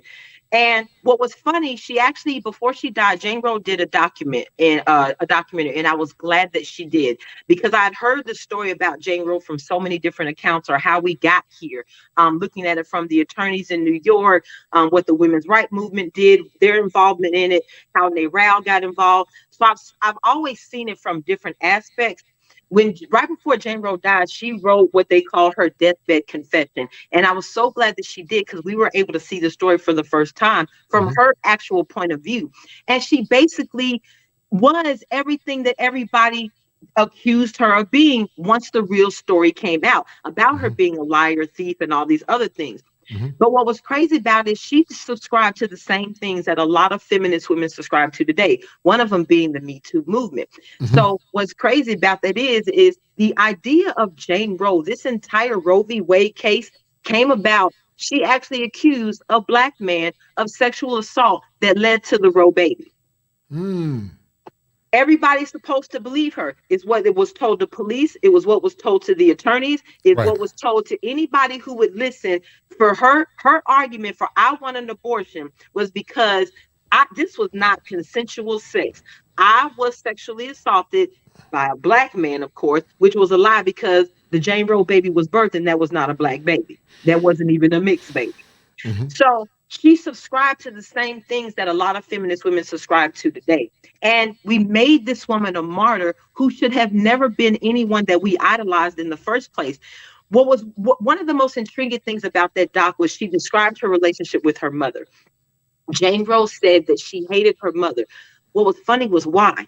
Jane Roe said the reason why she hated her mother was because her mother didn't want her. So the woman who is the image of Jane Roe, the woman who is the Roe v. Wade, the biggest Supreme Court case in American history is Roe v. Wade, bigger than Dred Scott, bigger than every other case the Supreme Court has seen, was predicated on a lie, was built on a lie. The fact that she said she was sexually assaulted by a Black man was a lie. All the stories around Roe, which was the National Association to repeal abortion laws, everything, all the stories that they fed to the media were lies.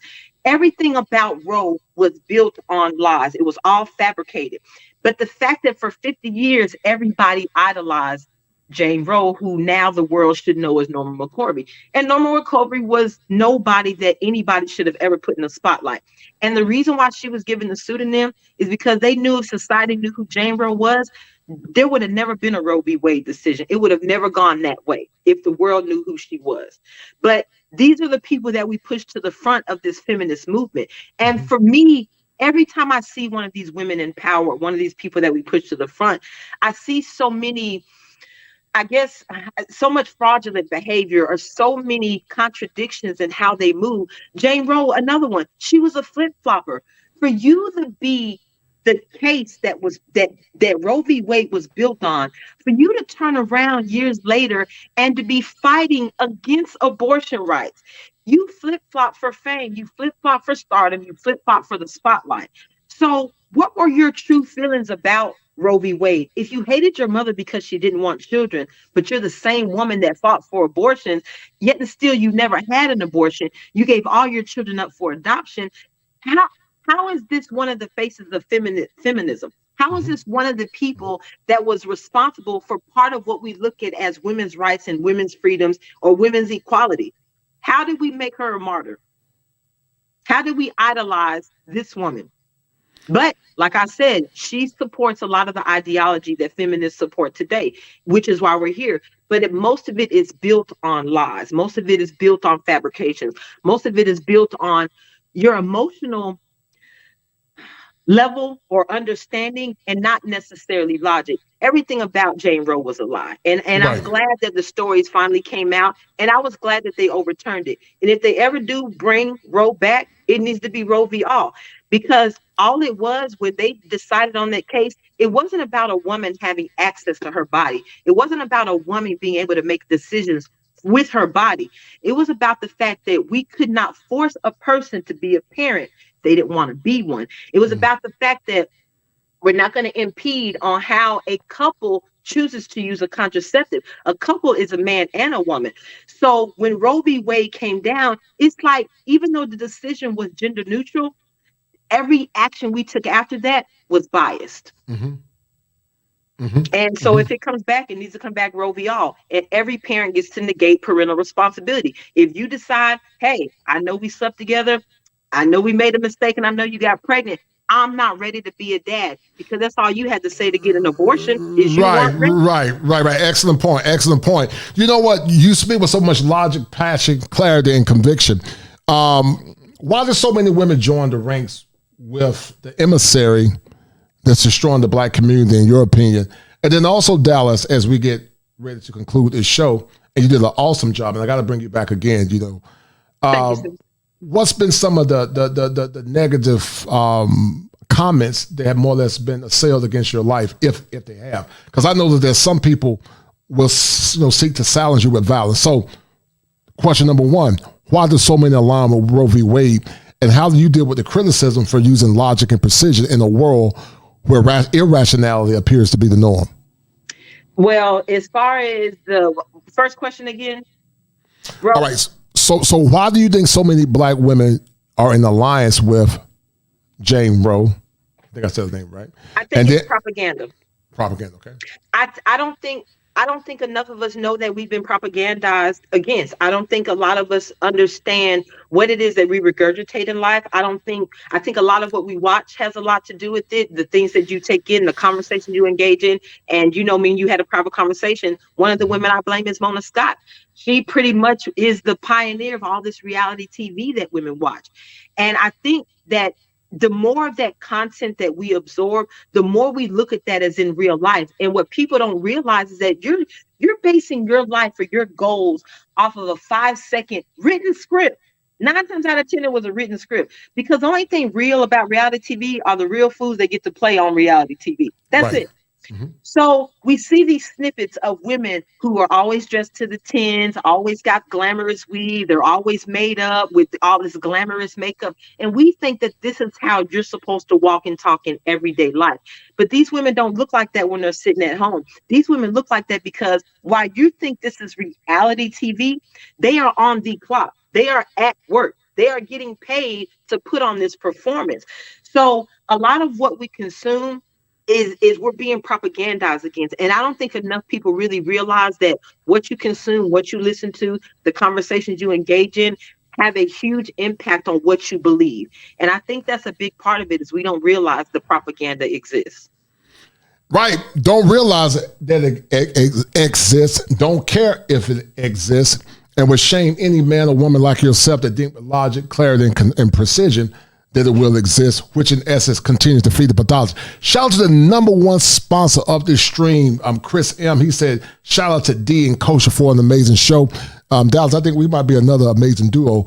And Chris M., you are the number one, and I mean the number one sponsor of this stream, Chris M. Let me find this button real quick. Where are we at? Here we go.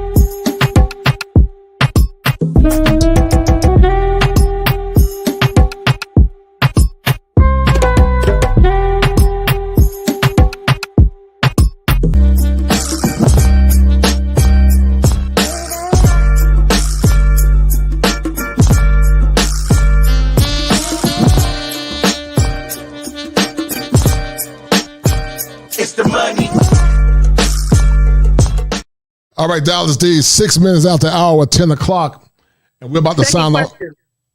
The second question, how I deal with the criticism. Oh, yeah. So how do you deal with the criticism, and have there been death threats against your life, dear?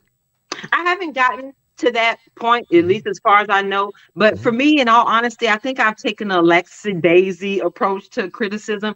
And I think it's because I'll say this, I quote Jay-Z, a wise man told me don't argue with fools because people from a distance can't tell who is who. So once I realize we can't have a logical conversation, I just exit. That was a wise answer. But Dallas Dee, as we're about to sign off, we're going to reflect on what we talked about. You've done an awesome job. Very cerebral, very intellectual, very, you just flow. I love having guests that we flow and you add a lot of insight. So Dallas Dee, this is the part of the show where we find solutions. This is the part of the show where we find solutions. All right, what are the solutions, Dallas Dee, going forward, and this current crisis, in this current world that we live in? What are the solutions there? I think for women, I think a lot of it is about the first, of course, the self-reflection, because we've got to fix within us first. You can't fix anything else until you fix you. You can't save somebody if you're drowning. That's just how that works. I think we've got to be honest about a lot of things. I think we've got to step back and look at some of the things that we are doing to contribute to where we are today, whether it be what's happening in our home, what's happening in these gender wars, what's happening between husbands and wives, how we're raising our children, because the statistics are showing that women in general have not been doing a good job. And it's not to badmouth women. It's not to say that all of you are horrible, but the data shows that what we've been doing on our own, the single motherism, all these ideas that we've been pushing haven't benefited the community like it should have. It hasn't really done anything for us. So maybe we need to step back, reassess ourselves. But I think a lot of that is going to start with therapy too. I think that there is a lot of trauma in the Black community, whether it be with men or women. And until we deal with that trauma, you're not going to be able to self-reflect. So I think we've got to get rid of the negative connotation that comes with therapy, first of all, and find out what it is that makes us feel the way we feel. What traumas have we been exposed to that we haven't dealt with yet? What underlying generational curses have been passed down that we need to figure out how to get out of? How do we break these cycles? And I don't think enough of us are trying to break generational cycles. One of them being a Democratic vote. I've always said that knowing what you know now, anybody who votes straight Democrat, that's a generational curse in the Black community. Right, and we need to start ridding ourselves of some of these generational curses that are putting us in these environments that we're in. But when it comes to men, and this goes back to a conversation when I was listening to T. Hassan and a conversation with BGS. And one of the things that they said is Black men just need to focus on policy. They don't need to focus on the relationships or what women are doing. They need to focus on policy because, like you said, women follow power. So if Black men focus on policy, women are going to get in line. It may take a while, but we'll get in line because women are not going to want to hear this. But we've always been spoils of war. And that hasn't changed. Right. Excellent point. That man said, Eddie Murphy, he said that girl is good. That girl good. Dallas Dee, I love you. You did a phenomenal job. I love your insight. We're gonna do it again, man. We gotta do. I know you and Mr. Palmer got the couch game, but we need to do what's called kosher talk or something because I love. No, I'm dead serious, man. I don't want to steal you from Mr. Palmer because Mr. Palmer is doing a great job. And shout out to him. I saw you on Mr. Palmer. And I know you said a couple of people were saying you and I should do a show, but this show turned out better than I thought. You did a fuck. I'm like, I'm impressed. It takes a lot to impress me. Because I got that little swag. I appreciate that. But I am really impressed with your feminine demeanor, your insight, your clarity, your convictions, and also your level of diplomacy. One of the things I always say, Dallas Dee, I always say that as men, we might not agree on all things or ideologies, and we won't always agree. But we do come together, Dallas Dee, as allies of a common cause, only to dissipate, Dallas Dee, when the crisis is over. And on that note, we're signing off, and I'm gonna let you get you some beauty rest, man. You talking about getting some rest, man? It's 9:00, man. And where you at? Tell me some beauty. Hey, I'm a 3 o'clock in the morning riser, so. Oh, do you really? You go run or you work out? Yeah, I work out too, but even when I'm not, I'm an early worker. I go to work early. Okay. But I don't complain because I get off at 1 o'clock at night. Okay. So I don't complain about that. Well, listen, dear. The Cowboys lost, man. But you Hey, still. watch your mouth. Watch your mouth. But anyway, that disappointed me, but it was expected. I knew that this one was coming. Yeah. We got Frank Reich, man. I wanted Steve Wilkes, man. That really hurt me. They were actually interviewing your offensive coordinator, Kellen Moore, and I'm like, that crazy formation he had at the end of the game was weird. But anyway, Dallas, great show. We'll do it again. I'll be in the shallows. We'll be talking in the background, man. And I love you, sister, and thank you for a great conversation. All right. Same to you, and good night to the chat. The chat has been great. I appreciate all the feedback, and I appreciate you inviting me to the show. I've watched some of your content, and I like your message, so I appreciate it. Nice collaborating with you. Oh, no doubt, sis. I appreciate it, man. And as I always say, fire for your mind. That's what it's fire because for your I'm a firm believer, Dallas. As you talk about trauma. Mission. In the clinical world, we call it neuroplasticity, and basically what it means is this: trauma sometimes can cause blockage in the brain, which in essence prevent healing. In the clinical world, we use something called bilateral stimulation, which in essence blocks, and you're using what's called EMDR, electromagnetic. I forgot what the other part was, but it's rapid eye movement. What it does, it teaches the brain to calm down so that you can heal the trauma. And so the brain, in this two hemispheres, the brain must be in congruency in order for there to be healing. You have to have congruency in order to have healing. And so thank you for this much needed conversation. I had to put some swag on that thumbnail for us. What can I do to make this thumbnail swaggadocious? I got to show Dallas Dee some love, man. So I'm glad you like the was amazing. I told you that's that Leo swag, man. Don't like them young folks say stop playing. That's what them young folks say, stop playing, man. So anyway, Dallas, love you, sister. I'll see you around, all right? Be good. All right, y'all have a good one. All right, be good, sis. All right, guys, we're about to end this stream, unless some of you guys want to come up and chat, but we're going to end this stream in a minute, and it's about 14 minutes after the hour of 11 o'clock. Bring it to you live in the greatest state in the union, the Tar Heel State. Thank you to everyone that tuned in, to some of the moderators, E-Man, Perry, Almanaz, and Kennedy G. I'll check you guys. I'm going to add some more mods to the power team. I appreciate you guys tuning in. Thank you to Gil at Night. Gil, you are phenomenal. Thank you for linking me up with Dallas Dee. Love you, sister. And also thank you to all the brothers that donated to the channel tonight. And guys, I got some more fire content coming up. 2-part series. One, They Tricking Y'all. I got two shows coming up called They Are Tricking Y'all. And we're going to talk about the reverse psychology that many of these women are actually using towards or against the passport bro movement, and also the hypocrisy of those that say they don't believe in one thing, but they're doing some just counterintuitive to what they say they don't believe in. So we're about to sign off, guys. If you want to get the book by my man, Edward Fields the Fourth, if you feel like you've been emasculated, go get that book. Have you been distressed or perplexed? Emasculated. A book written by Edward Fields IV. Everything that needs to be known about men in modern time. Listen, men are not complex. They are misunderstood and unappreciated. Learn what men really feel, think, and desire. Also observe their struggle for acceptance, love, and belonging. A must read for every man in this classic book by Edward Fields IV. Emasculated. Go get your copy now.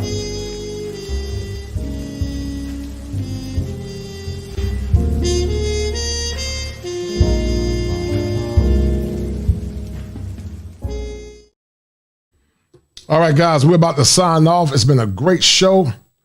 And guys, thank you for tuning in. Share the content. Keep spreading love, not hate. And men continue to be men in a time where masculinity appears to be under attack. Enjoy this, guys, as we sign off.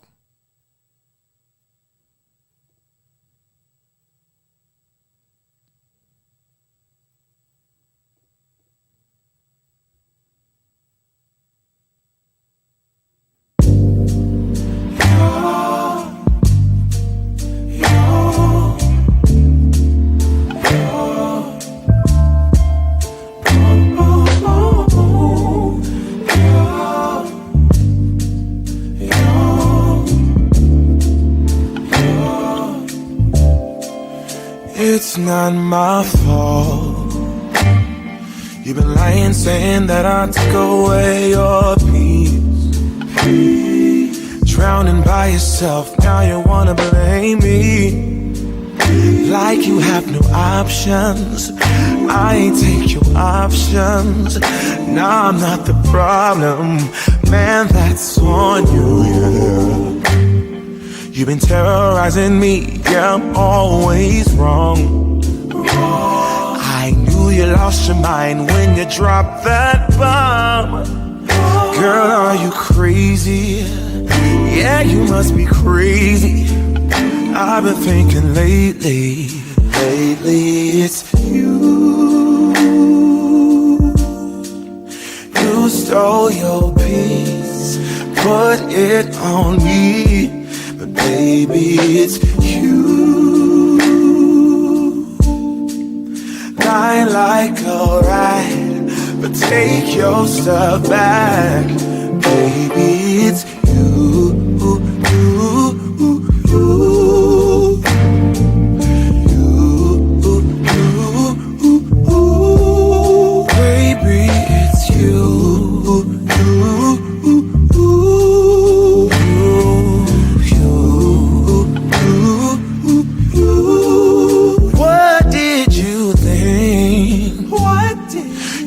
Whatever, and I would never hear. You've been flexing everywhere. Girl, look in the mirror. Man, you so dirty. Yeah, you look so dirty. You were never worthy. Lately, it's you. You stole your peace, put it on me, but baby, it's you. Lying like a rat, but take your stuff back, baby, it's you.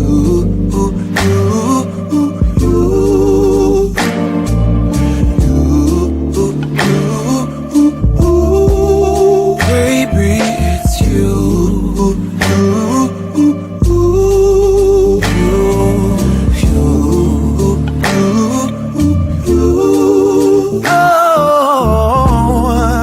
If I control the weather, then every day would rain on your parade.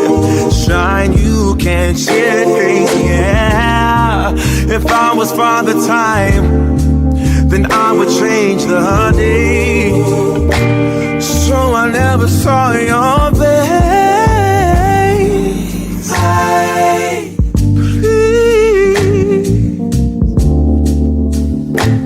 What do I have to do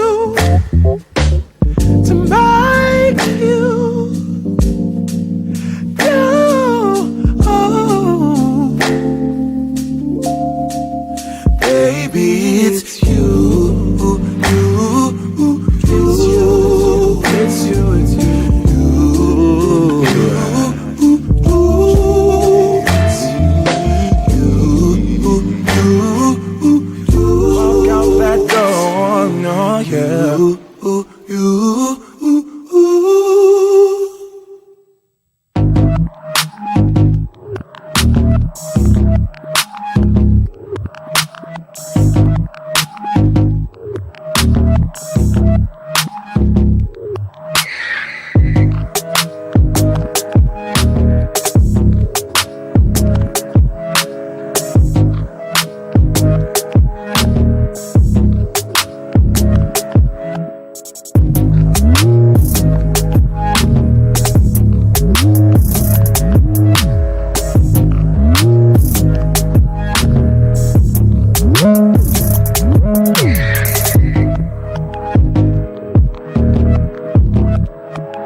They tried to count me out, I'ma gon' count me in. Fill up my bank account, now I got something to spend.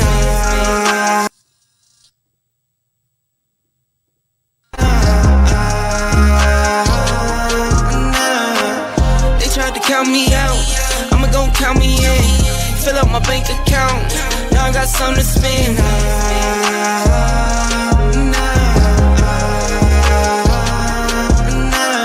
1, 2, 3, 4, 5, 6, 7, 8. I just pull it out and count for nothing when I'm feeling great. Give my baby little more, just to spend it, and I'm always on go, I don't hesitate.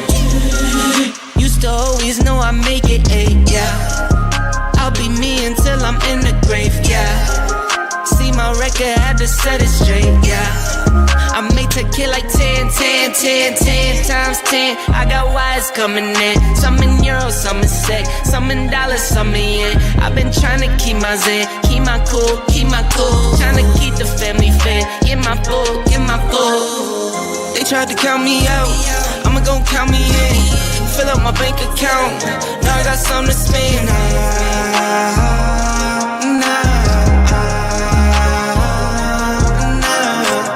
They tried to count me out, I'ma gon' count me in. Fill up my bank account, now I got something to spend.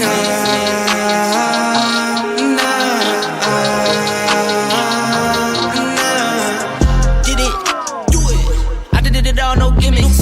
I did it all, no fibbits. Now I got all these children, now I got all these clones. Now I got all you twinning, now I got all you thinking like all you winning. They tried to count me out, they tried to fill that doubt. They tried to ride my wave, they tried to knock me out. They tried to count my wins, they tried to show my L's. They tried to make me in, they tried, but where they now? Where they? Step in the spot and they stare at me. All of these battles will bear me. I swear that nothing compares to me. Feeling blessed, I won't stress. Beat the odds, you know the rest. They tried to count me out, I'ma gon' count me in. Fill up my bank account, now I got something to spend.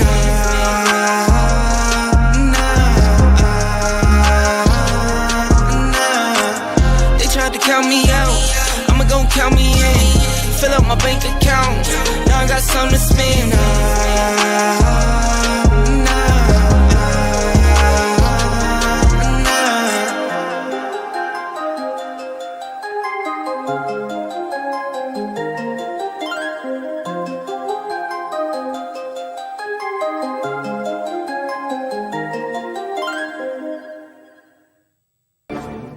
Fire on your mind. The Kosher Clinician.